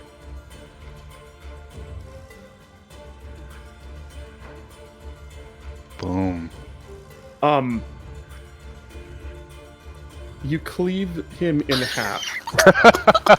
Wow. You made me mad. You did double his health. Half my Yeah. health is gone, so I went into a rage. I'm not worried about you guys anymore. You got this. Yay. Let me bring out the rest of the goblins. I'm kidding. Oh, The axe goes through the goblin like butter. Oh, sorry. When you raged, Yeah. I just want to see if this picked up your rage damage. I don't know if it did. It did. It did. So your great axe does 1d12 plus 3. The formula when I hover over the... no, it did not. It rolled 1d12 plus 3. You get extra rage damage, do you not? yes, +2 melee damage with Nice. strength weapons. Yeah. Yeah, so when you rage, yeah,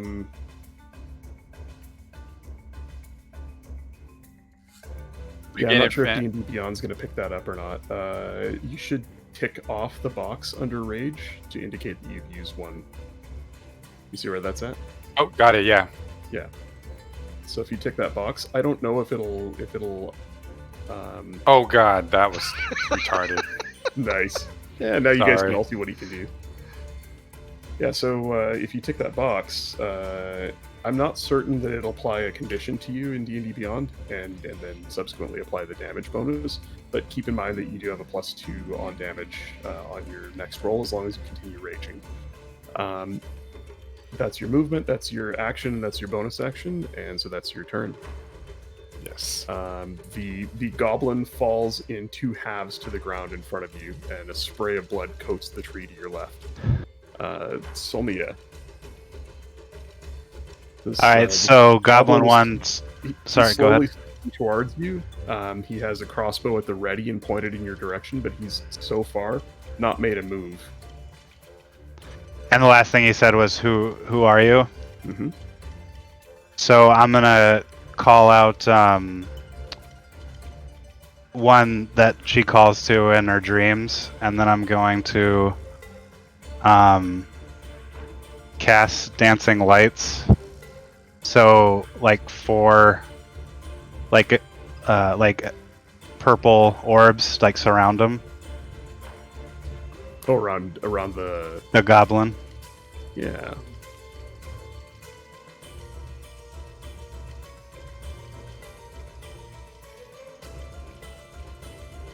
Is there a range on that, or... It's 120 feet. Ah, perfect. Okay. Yeah, I'm just gonna see if I can do...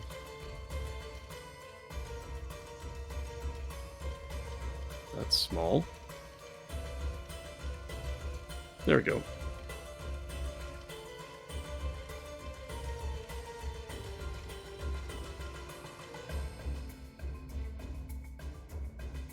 Yep, you got the idea. Yeah.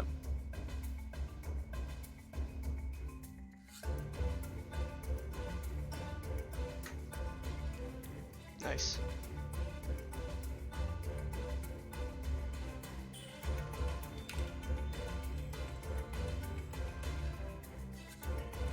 There you go.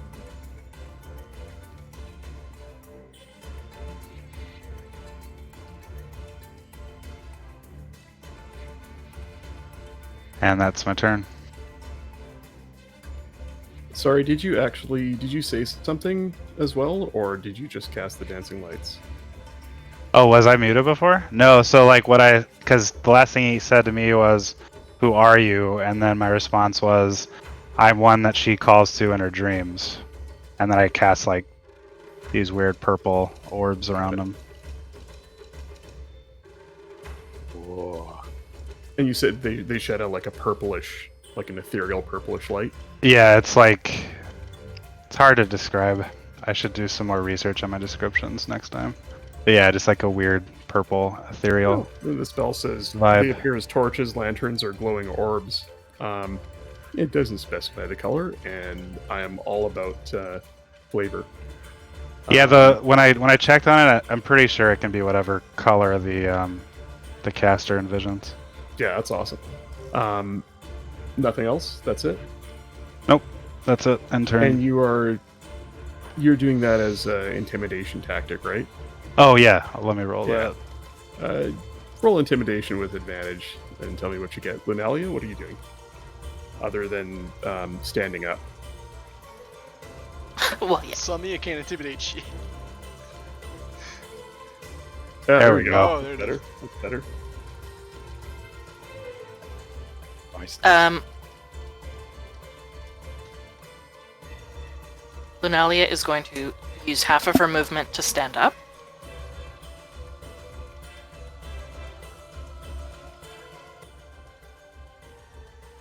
And then she's going to move out into the middle of the road. You guys are hearing the background music bleeding through from somebody, right? Yeah, it's Deebz. Yep. Okay. Freaking Deebz. Deebz. I turned it down a bit, if that's okay. It's still coming through? Yeah, a little bit.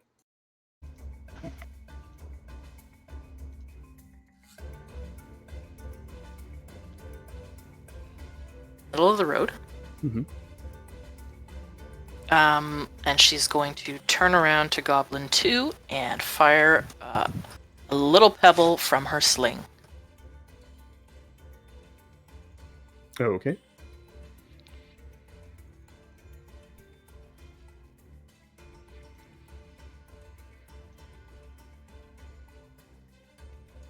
Oof. Well then. That definitely doesn't hit. She's Anything a little- else, or is- She's a little nervous because she's surrounded by a bunch of goblins and people out of nowhere. Mhm. So that threw Yeah, her off and she missed. And from where you're at, I'd say you'd have a tough time seeing over the escarpment north of you. The Goblin 2 is sort of the only thing you can see, but you do get a clear view of the cart Right. down the way, and you do see a dark form hiding sort of behind the oxen. Well, I can also see the minor illusion he put up. You certainly can. Deebz. How is, can I see how Norro's looking? Does he look severely wounded? He has an arrow sticking out of his right shoulder. There is blood trickling down. Norro, how you doing? I can't tell because I'm raging. And he's angry. You just watched him cut that goblin in half. Okay, I'm going to move up to him. I got your back, boy. And I'm gonna cure light wounds him. Okay. Ooh. 11 points. Oh. Oh, wow. And then I have a bonus action that I forgot to use last round, where I'm able to cast Shield of Faith. That I'll cast on Hummer.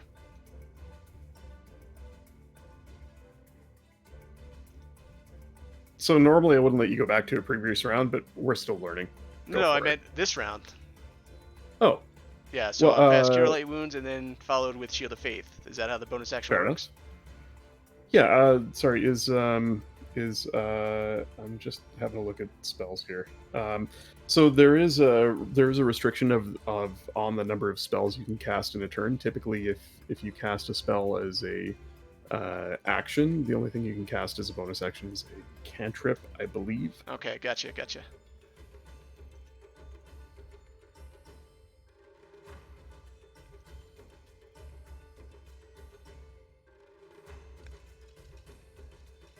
Okay. It sometimes makes it painful for casters because then that's all we do is cast. Yeah. So I'll just do the Cure Light Wounds, and that'll end my turn.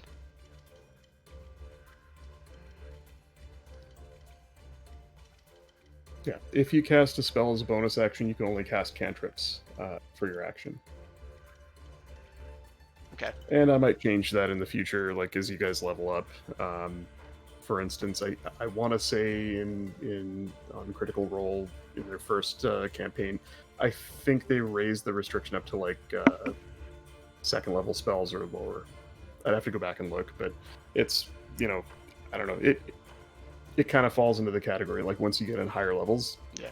It sucks to have that cantrip restriction. No big deal. Is there anything else you want to do with your action, or chuck your other hammer, or move the rest of the way over and can I attack with my light hammer, with another light hammer? Was the spell you cast an action or a bonus action? Sorry, I didn't. That was a I didn't regular catch that. action, so I think that's pretty much it, right? Yeah. Okay. Yeah. So that's good. I'm done. Okay. Goblin number 3. Solmia, goblin. Sorry, that's 1. My bad. Goblin number 3 is going to run. He's going to run. Yeah. He, watching Norro burst into a rage and cut his companion in half, he retreats.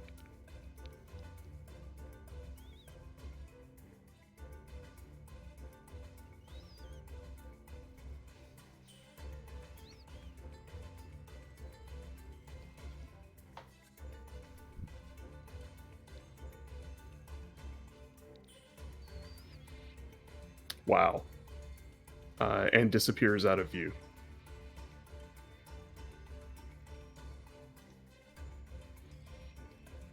Oh, that's cool. Goblin number 1 is visibly shaken by these strange ethereal orbs that have appeared around and that slowly rotate around him. And making a little dice roll here. Wow. Drops his weapon and starts shaking, puts his hands up in the air. Rolled a natural 1. Nice. Rip. Goblin 2 sees the glow, is kind of unaware of what's happening. Let's do a quick check, and has a look around.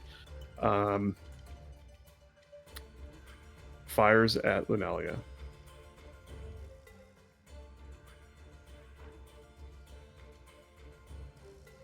With a 18 to hit. Yep.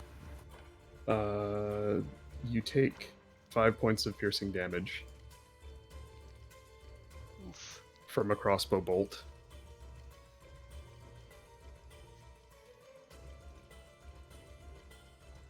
And he is going to move over to underneath this tree. You can still see him, but he sort of moves underneath the shadows of the tree.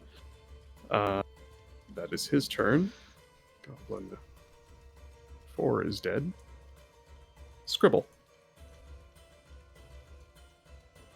So can I see him in the tree still? Yes, he would have partial cover, but you can see him. No, sorry, he doesn't have partial cover. He doesn't have partial. He's just got to sort of back up against the tree.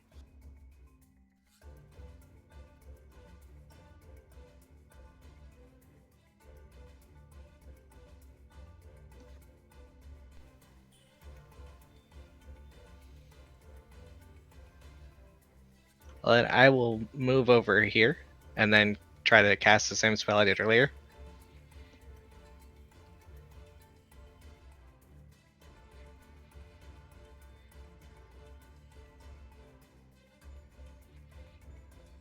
Maybe I won't move right there.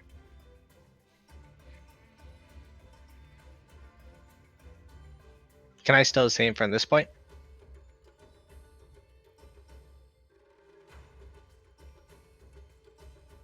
Let me make sure I can move this far. No, it can't.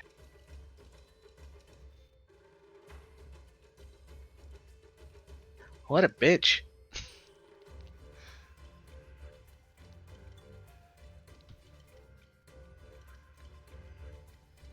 I'll just move out here farther. Because I can see that they scared the other ones off, right? What's your movement, Lucid? 25? I thought it was 30. Should be 30. Yeah.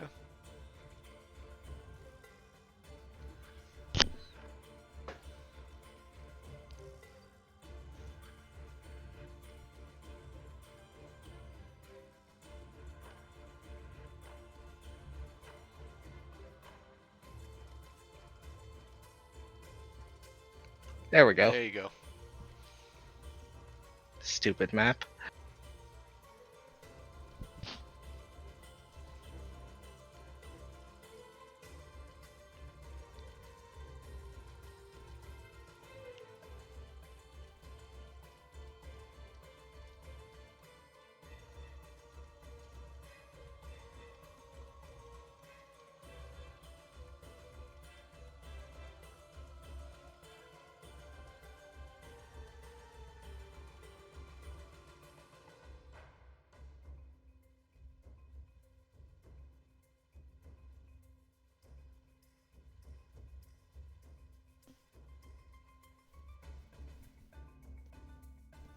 I don't hear any sound.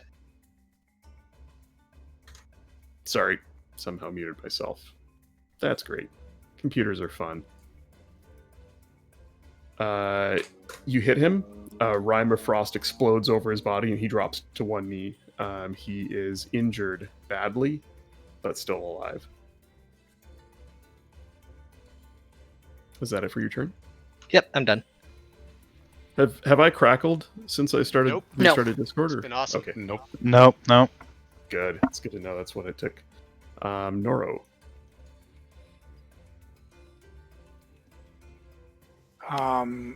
Keep in mind, if you don't attack or take damage in this turn, you will lose your rage.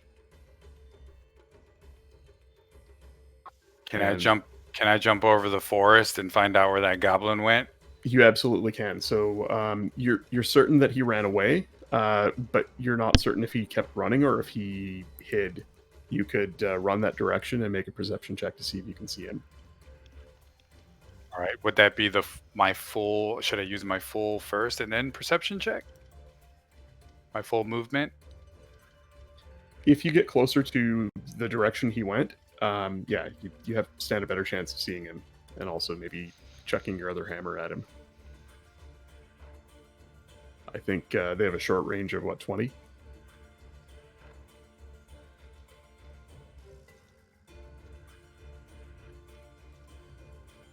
Yes, 20. Yeah. All right. So There is a difficult terrain mechanic here that I'm ignoring just to keep things simple. Bring that in next time. Understood. I So kind of yeah, just for right now, basically anything, the greenery between, sort of in here, you can move through at normal speed. I'm not going to bother with difficult terrain in our first fight. Yikes. all right. Yeah, Perception. you're not sure where he went with that roll. He's so angry he can't see. All right. I put my axe. I slice my wrist. Damn, You'd better off punch yourself. that escalated. Hold on. Across the street, not down the highway. Bleed slower. But still does way less. Gotta maintain range.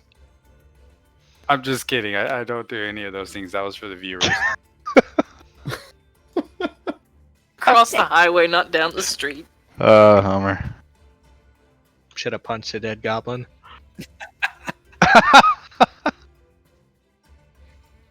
Solmia, you have a goblin shaking in his boots. He's dropped his weapon. He's nervously looking at the lights that are floating slowly around him, and he looks back at you, terrified. Yeah, so I'm going to walk up towards him and tell him in like a direct, like, tell your friend to call it off.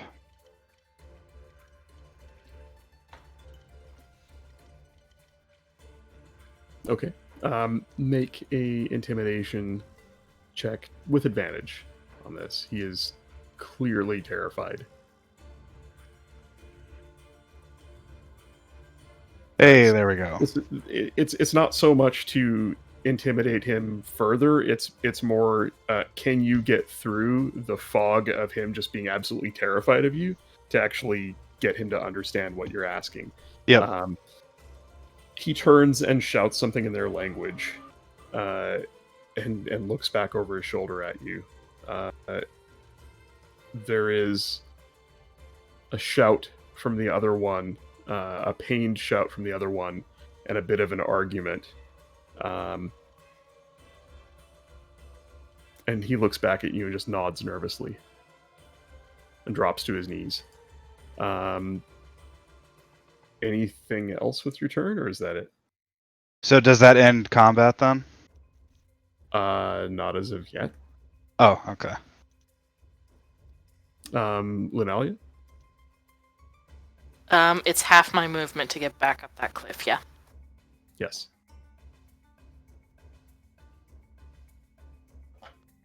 Okay. How do you do the range thing again? Go to the measuring tool. And, Right. Yeah, the little circle with the line in it. There you go. And then just add 2 inches to it. Wow. Freaking lucid.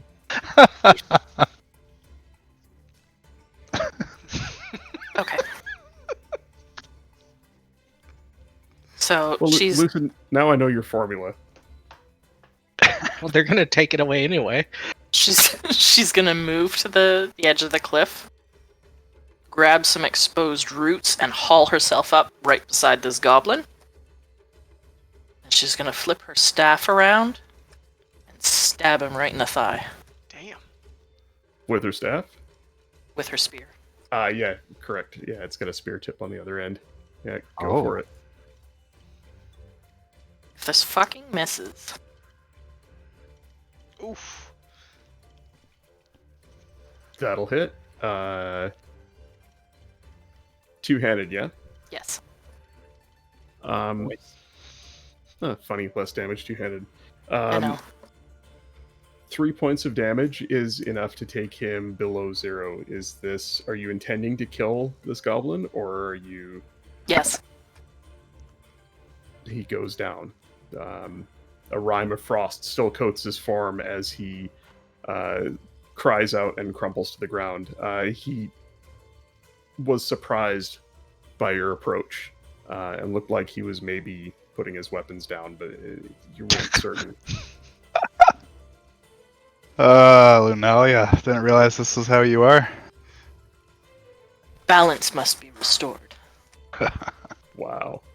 That second goblin didn't actually do damage to anybody, though, right? I'm just trying to keep my lore straight. Which one? The one you have surrounded by lights? Or... Well, I know he's locked down, but did Goblin 2 do any damage to anybody? Yes, Goblin 2, yes. Okay, he shot at me. gotcha. Yeah. Deebz. All right.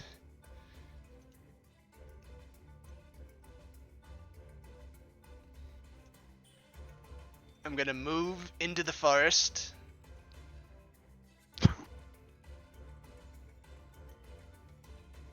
And remember, when you go to move, you can actually just while you're holding down left click to drag, you can tap right click to set movement waypoints or to measure, and then just let go of both buttons to snap to your destination.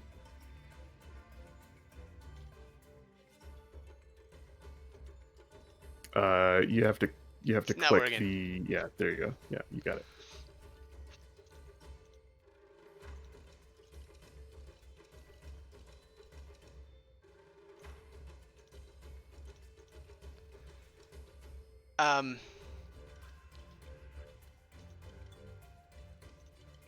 And can I see anything at this vantage Make a point? perception check.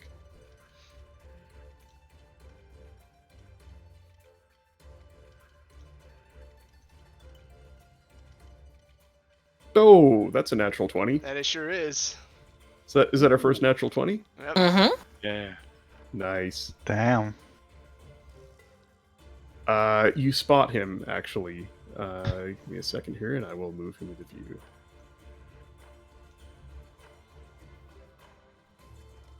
You see him pretty much right where he disappeared from view. He's just hunkered down in the bushes.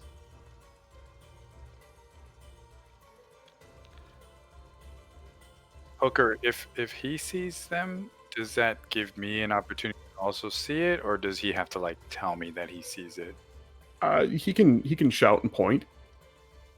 I'll say Sorry. you guys are close enough that he can shout and point. Hey Norro, he's right there next to the tree.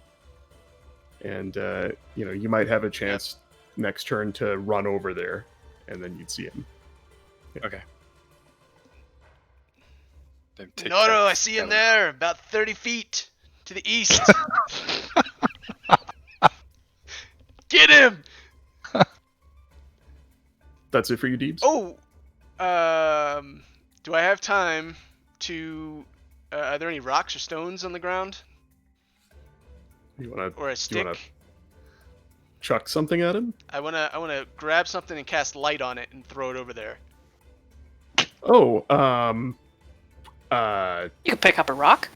yeah, you could just grab a rock or a stick from the ground, sure.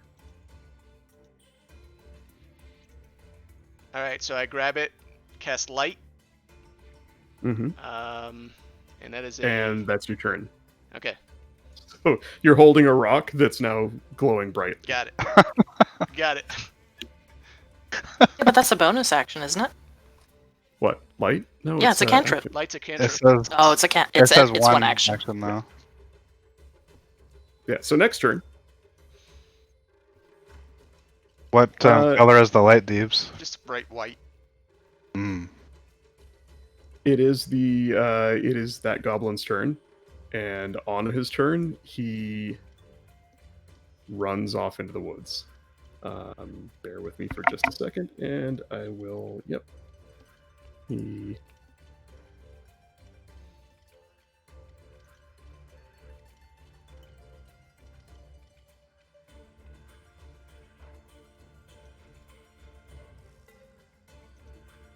Disappears off into the underbrush. At this point, there is no one left to fight. we can call this the end of combat. You can also try and chase after the goblin, but he moves as fast as you do, and he's got a lead on you. I'd say Norro and Deebz, what are you guys looking to do? And Skribble is close enough as well.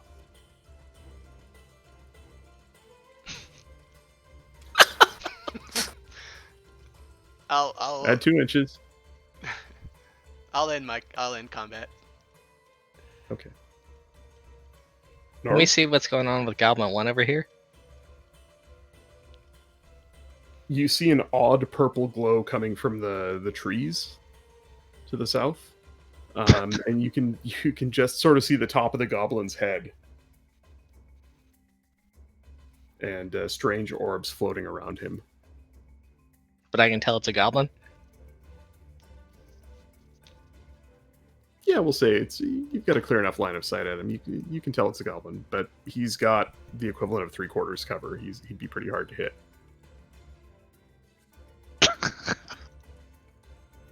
Lucid determined to kill something. But so he's not looking at us. He's looking at something else. He's looking at something else. He is low. Maybe he's on his knees, and you can see both of his hands are up in the air. He appears to be unarmed and looking or talking to somebody. Solmia, at this point, you can continue interacting with this goblin while Lucid decides if he wants to Blow his head off. steal your kill. Steal your not kill. The goblin just looks up at you and he says, "I did what you asked. What do you want of us?" I'm gonna say, why did you attack those people? He looks off to his left where his fallen comrade is and looks back to you and says, "We were ordered to stay behind and take the cart." Ordered by who?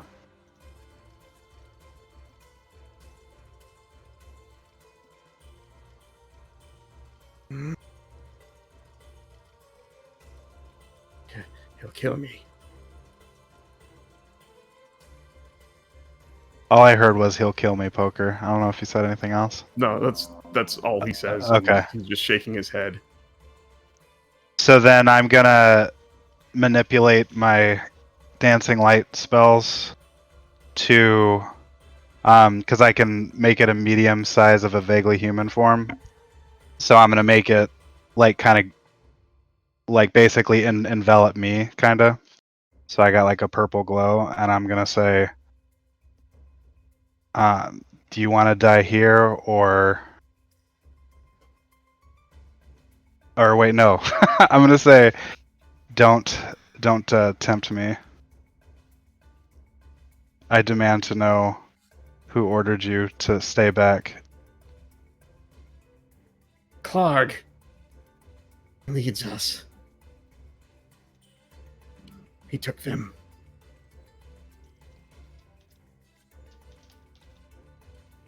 Who is this Clark? The one who leads us. He'll probably kill me for failing. Skribble, are you doing anything? Just checking. No, I just want to make noise for Deebz and Norro to look over at this thing to get their attention.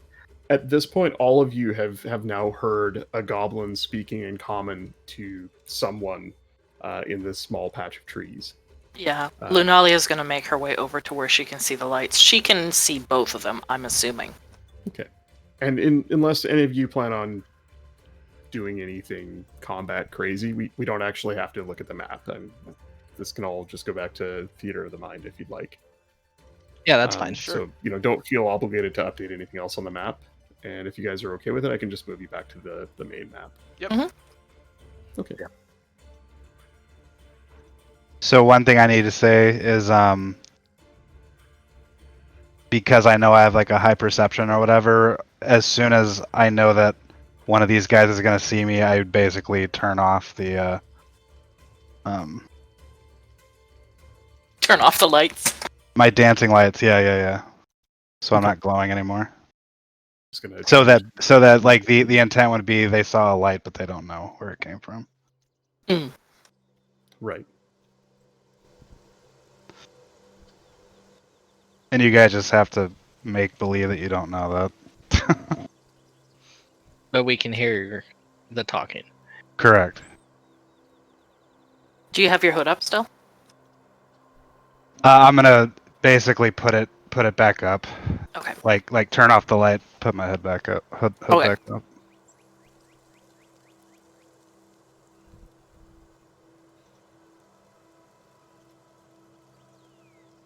Before we head over there, I say, Skribble, you might want to check what was on these goblins.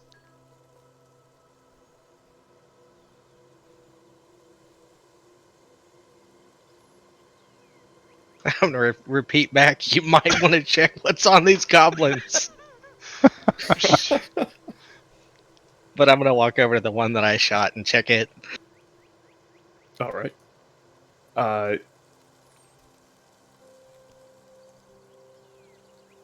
Are you guys okay if I do loot afterwards? Yep, that's Yeah. fine. Yeah, that's fine. Yeah. Okay. They don't have a lot on them. It's primarily the poor quality weapons that they're carrying, but you might find a little bit on them. I'll hold that until after we settle this. What are you guys doing? Lunalya is going to get within probably 20 feet of Solmia. Okay.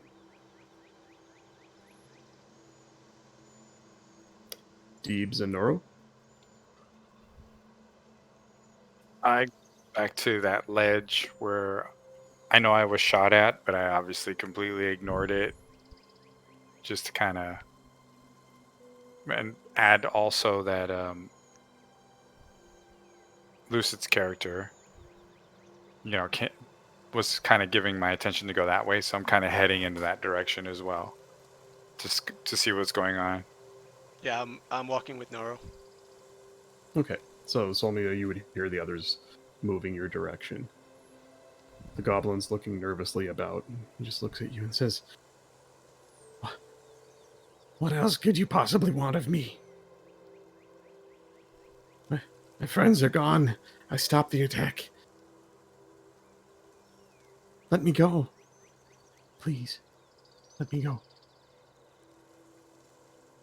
You should have known what I was about before your friends started attacking. Just stay right there. I think these others will have something to ask of you. Because You I would stay there. assume that I'm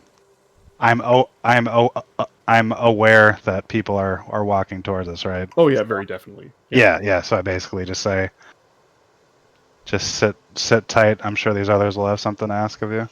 All right. As the rest of you approach, you see each other for the first time.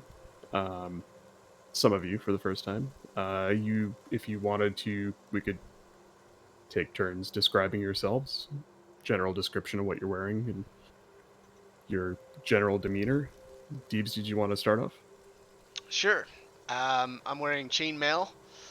I have a holy symbol of Saloon on me, with a shield and warhammer. And I have a full beard, black, and look kind of youngish for a dwarf. I'm trying to see if I am about 4'5". And there's a sort of general air of excitement around Deebs, isn't there? Like he's Yeah. a pretty excitable guy. Yeah, I'm optimistic, excited to be away from the temple and adventuring. Norro, how about yourself? Okay, I have this on my face. I have this tattoo that goes across over my right eye, just like a line all the way up through my top of my head. I'm wearing like a bear necklace, like claws from a bear, and I have also like medium armor or like leather armor, I guess you could call it, with leather bracers types where my fingers are exposed, and I'm almost wearing like a kilt, like a leather made out of leather for like lower half armor, but like no, like that's it. Yeah, Okay. like what typical Barbarian gear. Yeah, that's it. How does Norro carry himself? What's his general demeanor as he walks up? Mostly, His rage is gone, right? yeah. So then, in that case, just mostly like doesn't speak. He's quiet, but he's obviously an imposing figure, and he just observes. All right. Skribble, did you join the other two on their walk over up the south escarpment, or are you looting? No, I'm gonna walk. Yeah, not necessarily in front of them, but wait for them, and then walk kind of with them, but a little behind. Okay, go ahead and describe yourself. I'm about the same height as Deebz. Black feathers for the most part. Black eyes. As far as demeanor, he's quiet, calm most of the time. Hard to Ladok's get a comment. read on. Do what? Just looking at Ladok's comment, sorry. Hey, focus. No watching the stream. Yeah, who's Ladok?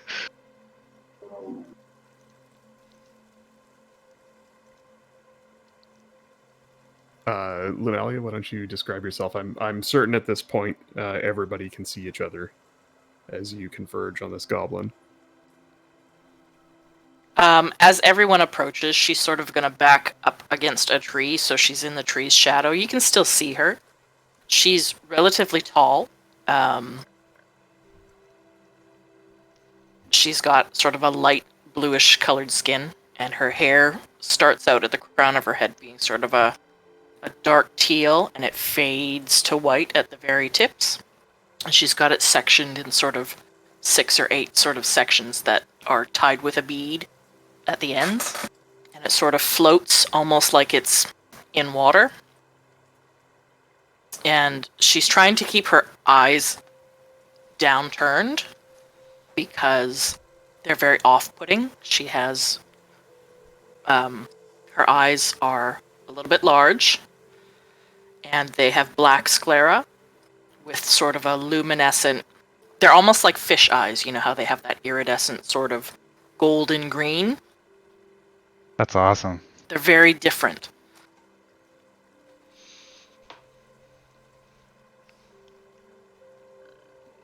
But you can also see that she has very, very noticeably pointed ears that almost look like fins.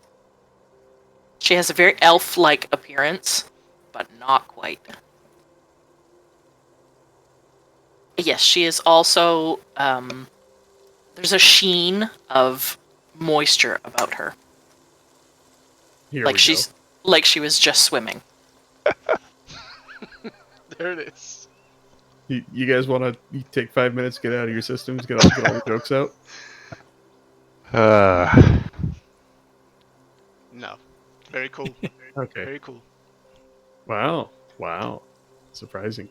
Wow. Solmia, do you want to describe what they can see of you? Yeah, so at this point, I just have like a large like traveling cloak, and I would have it kind of drawn on me and my hood up.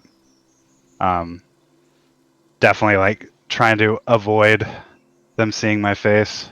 Not trying to be like suspicious, but you know, more so trying to have my face more in the shade. So I guess they could make out that I have Ashen gray skin. And I imagine where you're from, the cloak's probably fairly heavy, right? Maybe fur-lined at the edge. Right. All right. Well, as you all converge on this poor little terrified goblin, what do you want to do? He looks around at all of you and he just mutters, "So many. We're only supposed to be 3.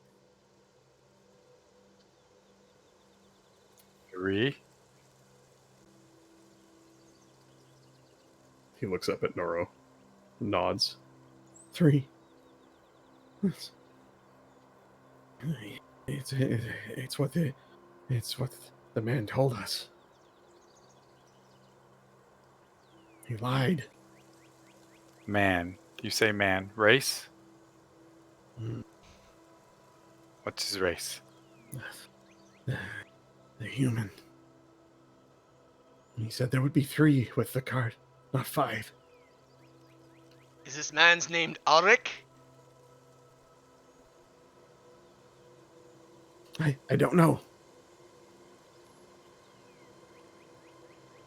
I want to grab him by his collar, if he has a collar, Yeah, and patchwork armor. Yes. and just give me his name. Make a intimidation check. They're all going to be with advantage at this point.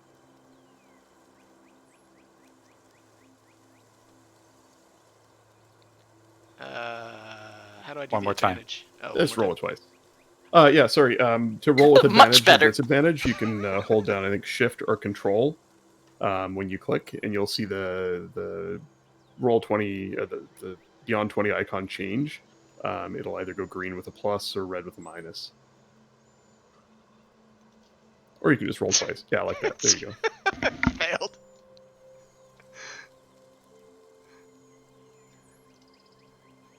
He just kind of stares at you as you lift him almost off the ground, and is just babbling incomprehensibly.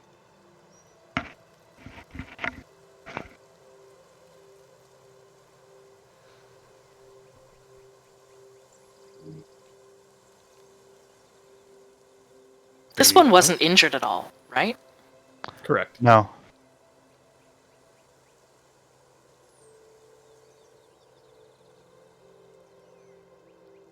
Yeah, Lunalya sort of lost interest in the whole thing, and she's just cleaning up the blood from wherever she was hit by the crossbow bolt.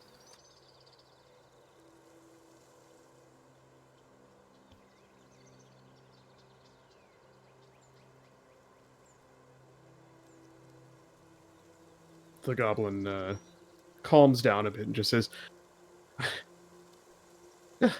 Just let me go. If not, then what else do you want from me?"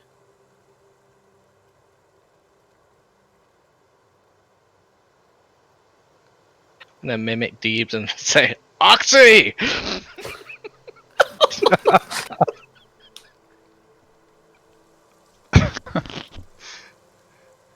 I don't know what that is. I don't know. What do you want to do with him? Please, no. Please, let me go. Let me go. You're still hanging on to him, right? Yeah. Yeah. It's my understanding that goblins on their own are harmless. Either let him go or kill him and be done with it. I'll stab him. We will not kill this one today. He can be useful in some way. You don't intend to eat him, do you?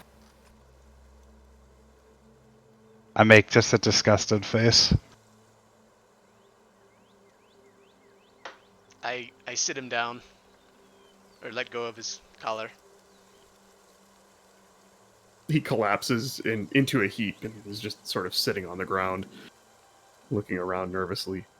You can see he looks like he might make a run for it if he could. He's looking for an opportunity.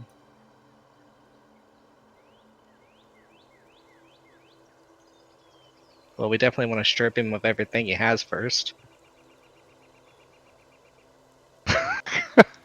I'm gonna look at Skribble, Deebz, and Norro and ask them what were you guys doing down there?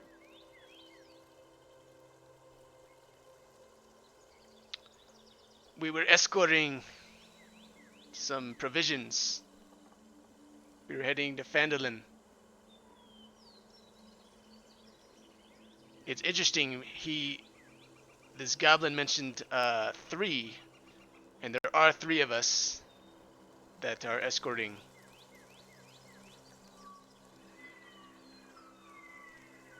We were hired by a dwarf named Gunrin, who also had someone named Ulrich Greycloak. I'm sorry, Poker, remind me, Ulrich, what was he in relation to Gunrin? He was like his escort, his bodyguard. His bodyguard, okay. Hired hand. His bodyguard, Ulrich. This is all very interesting. The goblin looks at you and starts nodding. A dwarf. A dwarf was with him. Yes. Like you, but balder. That son of a bitch. Inside job. Do we roll to see if we believe him? You can absolutely insight check him.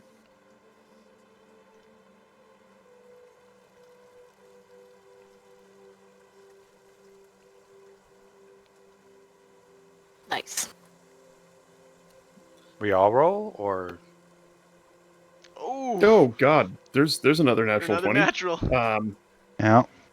Yeah, I'd say you could each individually roll. Sure. Normally, I'd pick a couple people, the first couple to want to, but sure. Curious to see what everybody rolls if you all want to. Lunalya would not be rolling.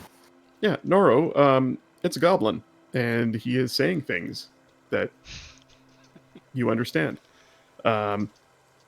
Skribble, he seems to be fairly honest. Deebz and Solmia, you get the sense that he would tell you just about anything that he thinks you want to hear.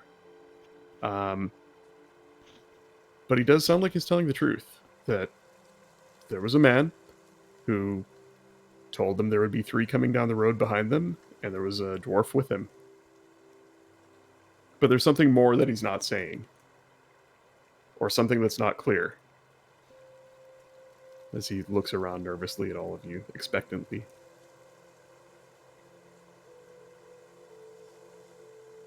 What more do you want to know? We took them. They took the dwarf away. A human. We beat him. Till he told us about you. Oh, maybe it wasn't an inside job. Are you saying you have him captured? I don't know. He may live. He may not. Where are they?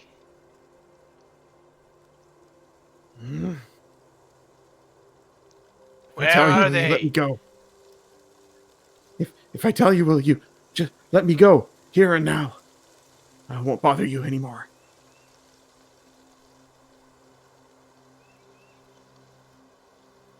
What do you think, Elf? Which one? Looking at Solmia. Do any of you guys have any rope? Yes. So I'm gonna. So are you saying you have some? Yes, I do. You there? Would you mind tying this goblin's hands together? Just trying to find it.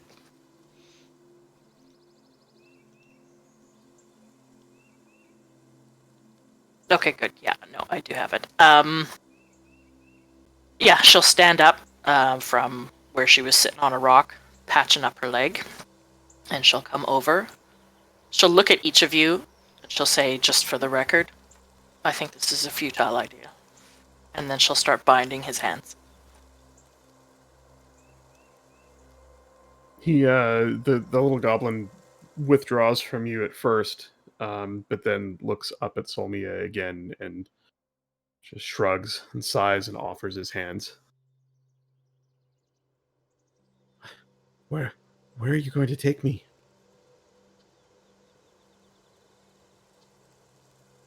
And you can all see this. Deebz most of all, other than Solmia with his insight check. The goblin is terrified of her, like utterly terrified of her. You don't know if you've ever seen anyone this scared of a person in your entire life.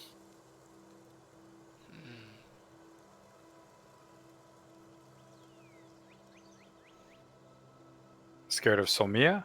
Yes. Okay.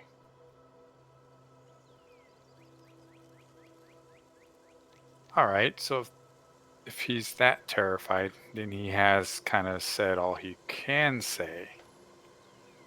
But can he lead us to where they are? That's what I'm wondering. Yeah. Let's ask him.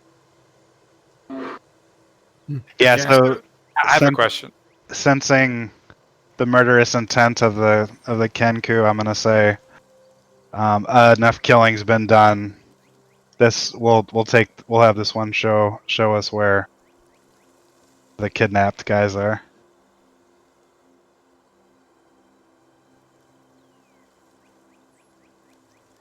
The little goblin nods and looks around. I will show you, but I cannot take you there. They will kill me. I'll show you, but you have to let me go. There are hills to the south. I will go there and you'll never see me again. I won't bother you. I have cousins there. I think.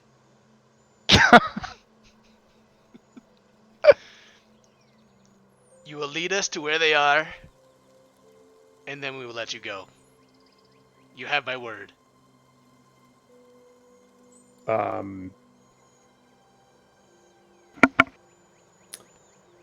He looks at you, and there's a change in his demeanor.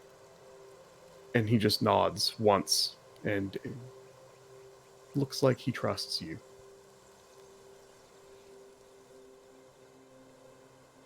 So, with that resolved, you do have a bit of a battlefield to look after. A reminder that you have a cart full of supplies that you need to deliver. A dead oxen. There are 2 dead horses blocking the path as well that you haven't had a look at. And there are a couple of dead goblins about to have a look at. What would you all like to do? She's going to look up at Norro and say, "Did I hear that you were heading to Phandalin?" Yes. If you wouldn't mind, do you think I could tag along? I was headed in that direction as well, and obviously these roads are not safe solo. I kind of glance over at Deebz, seeking his approval. What? All right. I nod back at Norro. I'm kind of looking at this like, what?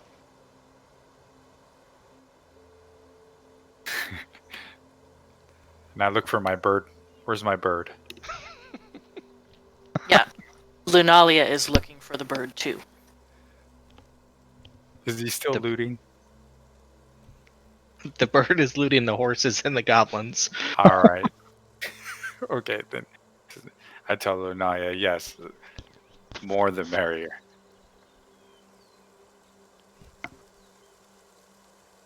The cart. This is your cart? She's asking Norro. Okay. Not exactly our cart.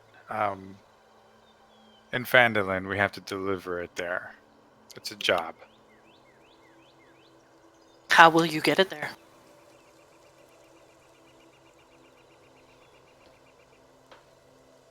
That is also my next question. If I'll I try. may, I might have a solution for you. Oh? How dense are the woods around here? To the DM. They're. I don't know. What are you looking for? She is looking for game trails. Yes. Yeah. They're sparse woods, but there are patches and copses of trees Okay. through which run several game trails. Sure. So she will tell whoever is standing around, gather your things. I will be back on the quarter hour. And she will head off into the woods.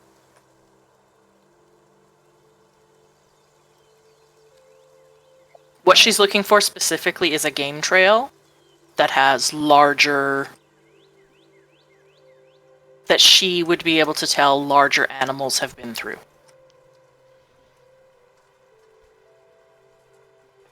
See, okay.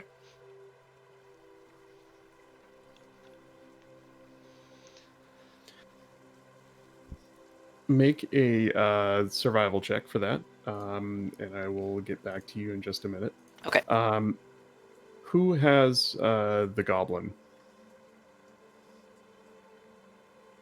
I think Lunalya just bound him. Yeah, I tied Right. his hands, but I would have handed the rope to whoever said Yeah. bind him. So I would assume that's Solmia.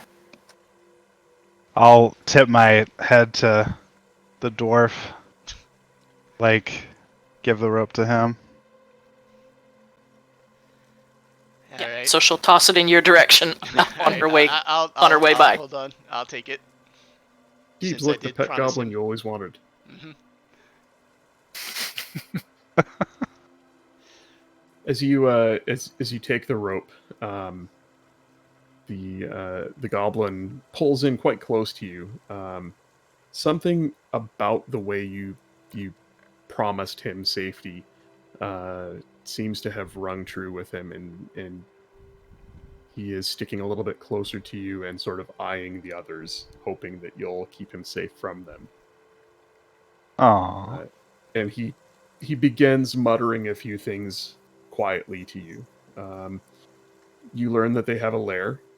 It is some distance away through the woods. Clark is their leader, and there is one he answers to named Grohl. You get the feeling that he is incredibly terrified of Solmia, and he won't say why.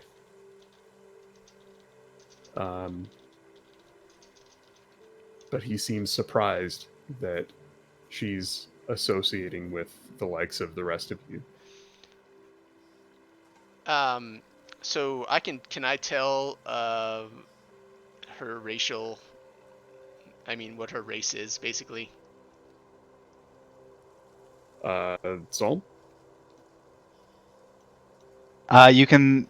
I would say you can see that I have red eyes and like I- gray skin. So I guess my point is, do I know that there's some dark elf in Solmia as a dwarf with my history? And if not, do you want some?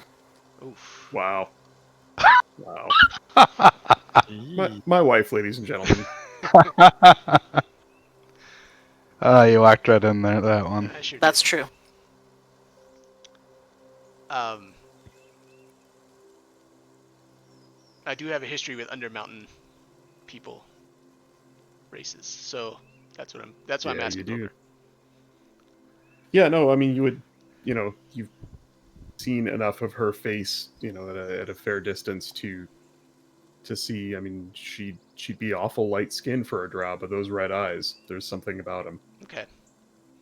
All right, that's just something I'm going to just keep to myself. And all right.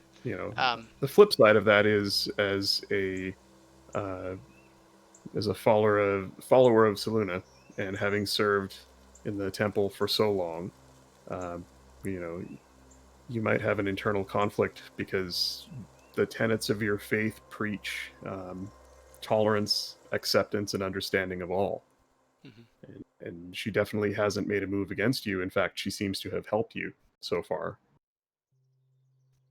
So that might be there might be an old prejudice, Yes, for sure. you I'm know, cautiously playing optimistic. against your faith. Okay, yeah, I'm sorry. That's all I wanted. Okay. And was that everything the goblin was muttering? You said. Yeah. Uh, some of it's unintelligible. He switches to his own language a couple of times, um, but the gist you get is they have a lair not too far away from here. There are less than 20 total in their clan, and their clan are called the Cragmaw.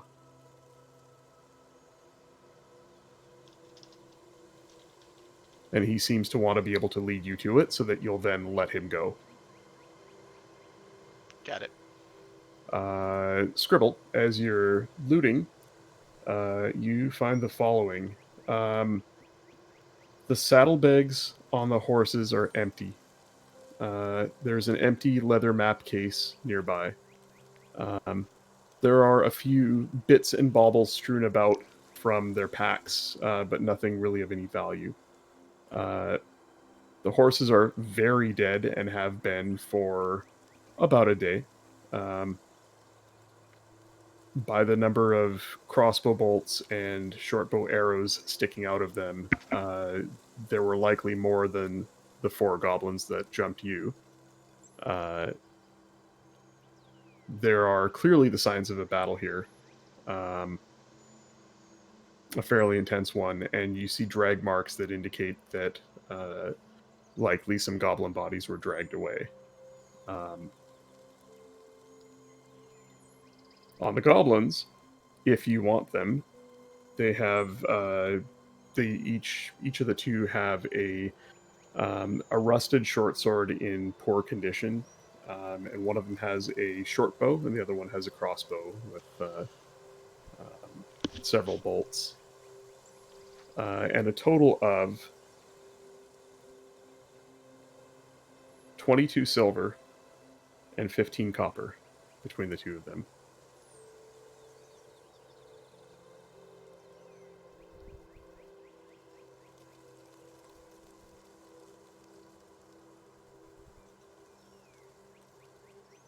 I I'll will. gather the stuff up and then carry it over to the wagon, Okay. Are you and then taking their just kind of weapons as lay it well, out. or Do what? are you bothering to take their weapons, or are you just leaving them? No, I'll take the weapons and just make a pile over by the wagon. Okay.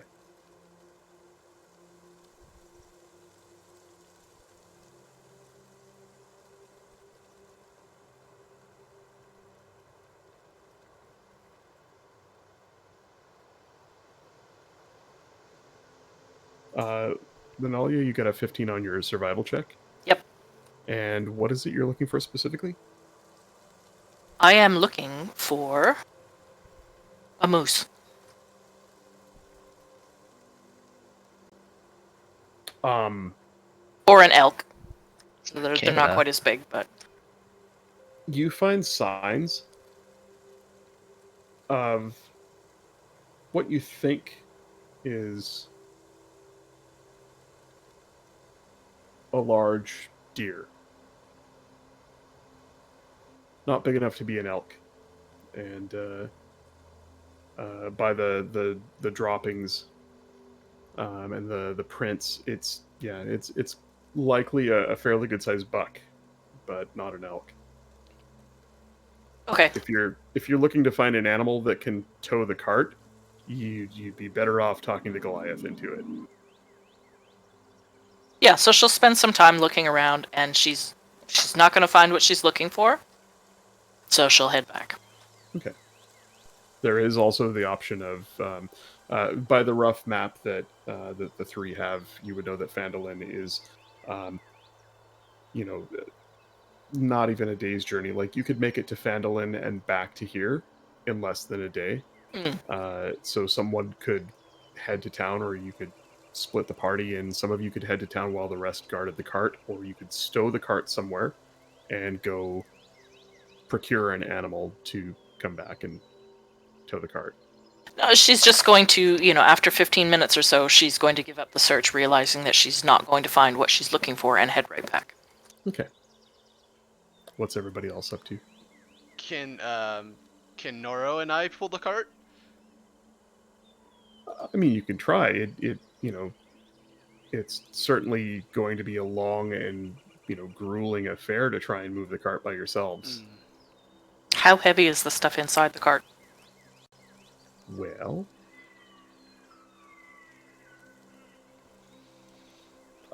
kegs of ale, shovels, picks, crowbars, Yeah. barrel of oil, lanterns, food, supplies. It's heavy. If the 5 of you split it all up, you could carry some of it. But the kegs of ale, the casks of pork, those are going to be trouble.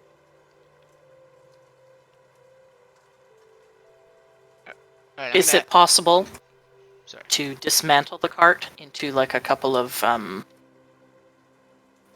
like travois? Not to adequately haul everything. Okay. Yeah, in the time it would take you to do all of that, you could, have somebody run to town and come back with an ox. Alright. I'm gonna ask Deebz where they were headed before they got Oxy killed. Ah, Oxy. we were heading to Phandalin. But I think before we head out, Goblin, how far away will you be taking us? What direction?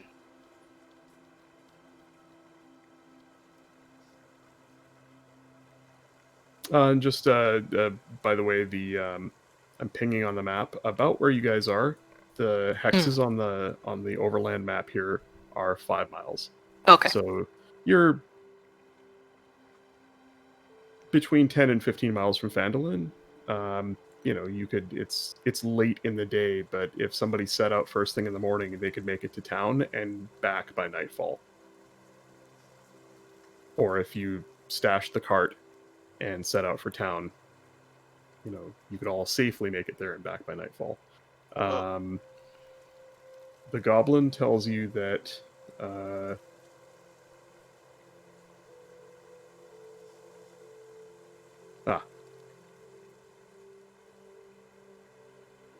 he looks at Deebz and says, Not far. Maybe 2 hours through the forest to the north. And then you'll let me go, yes? Yes. Good. I can show you. There are traps along the way. I can get you around them. I can show you. I appreciate that. So I'm gonna look at. Keep her away from me. I will. I'm gonna look at the party and how do we want to handle this? Do we have this goblin? We've got to go to Phandalin. What's the plan?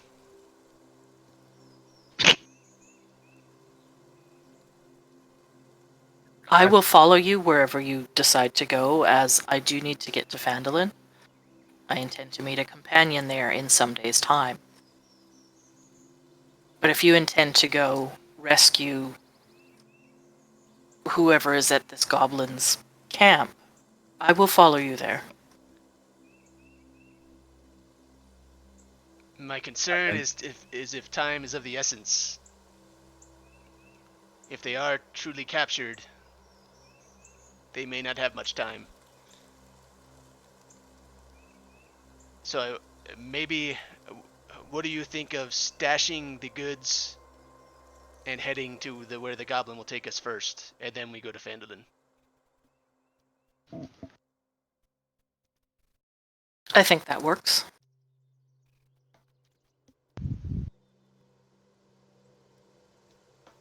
Does anyone have any nets?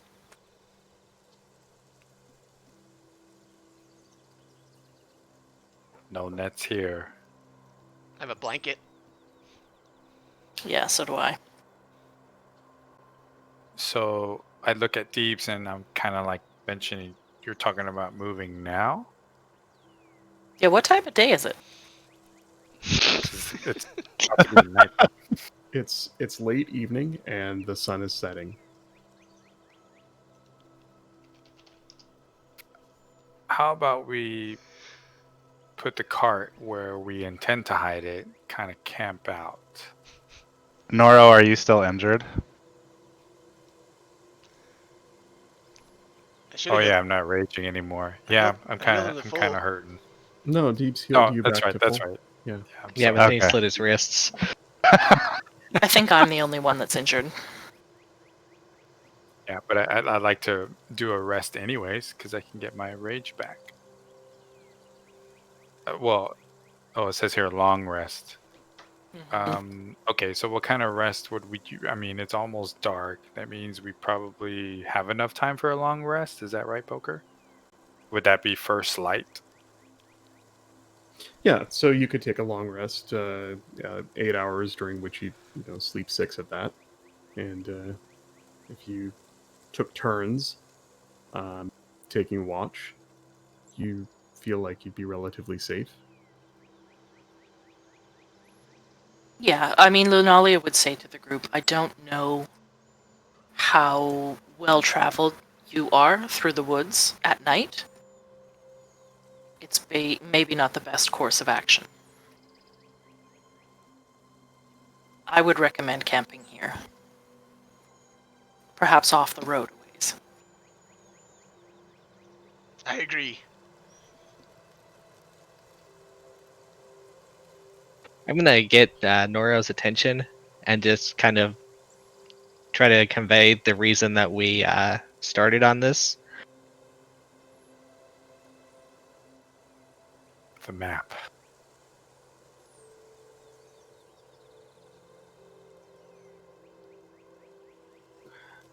They're waiting on us for these supplies.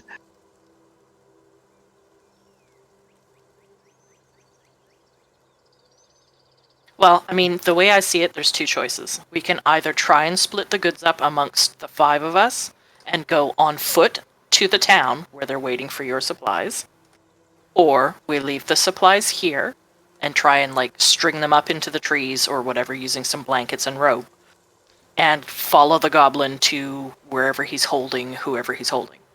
You can just stash the cart and cover it with brush. That too. Yeah. The area here, the forest it's sparse, but it's dense enough in places where you could hide a single cart if you put some effort into it. Poker, DM question. The whole point of this delivery is we were delivering to Gudrun, right, in Phandalin? We were going to meet him in Phandalin? And the only reason that you're trailing behind is he didn't want to stick around until the cart was ready. He was excited to go meet his brothers and get going on this. So, while you could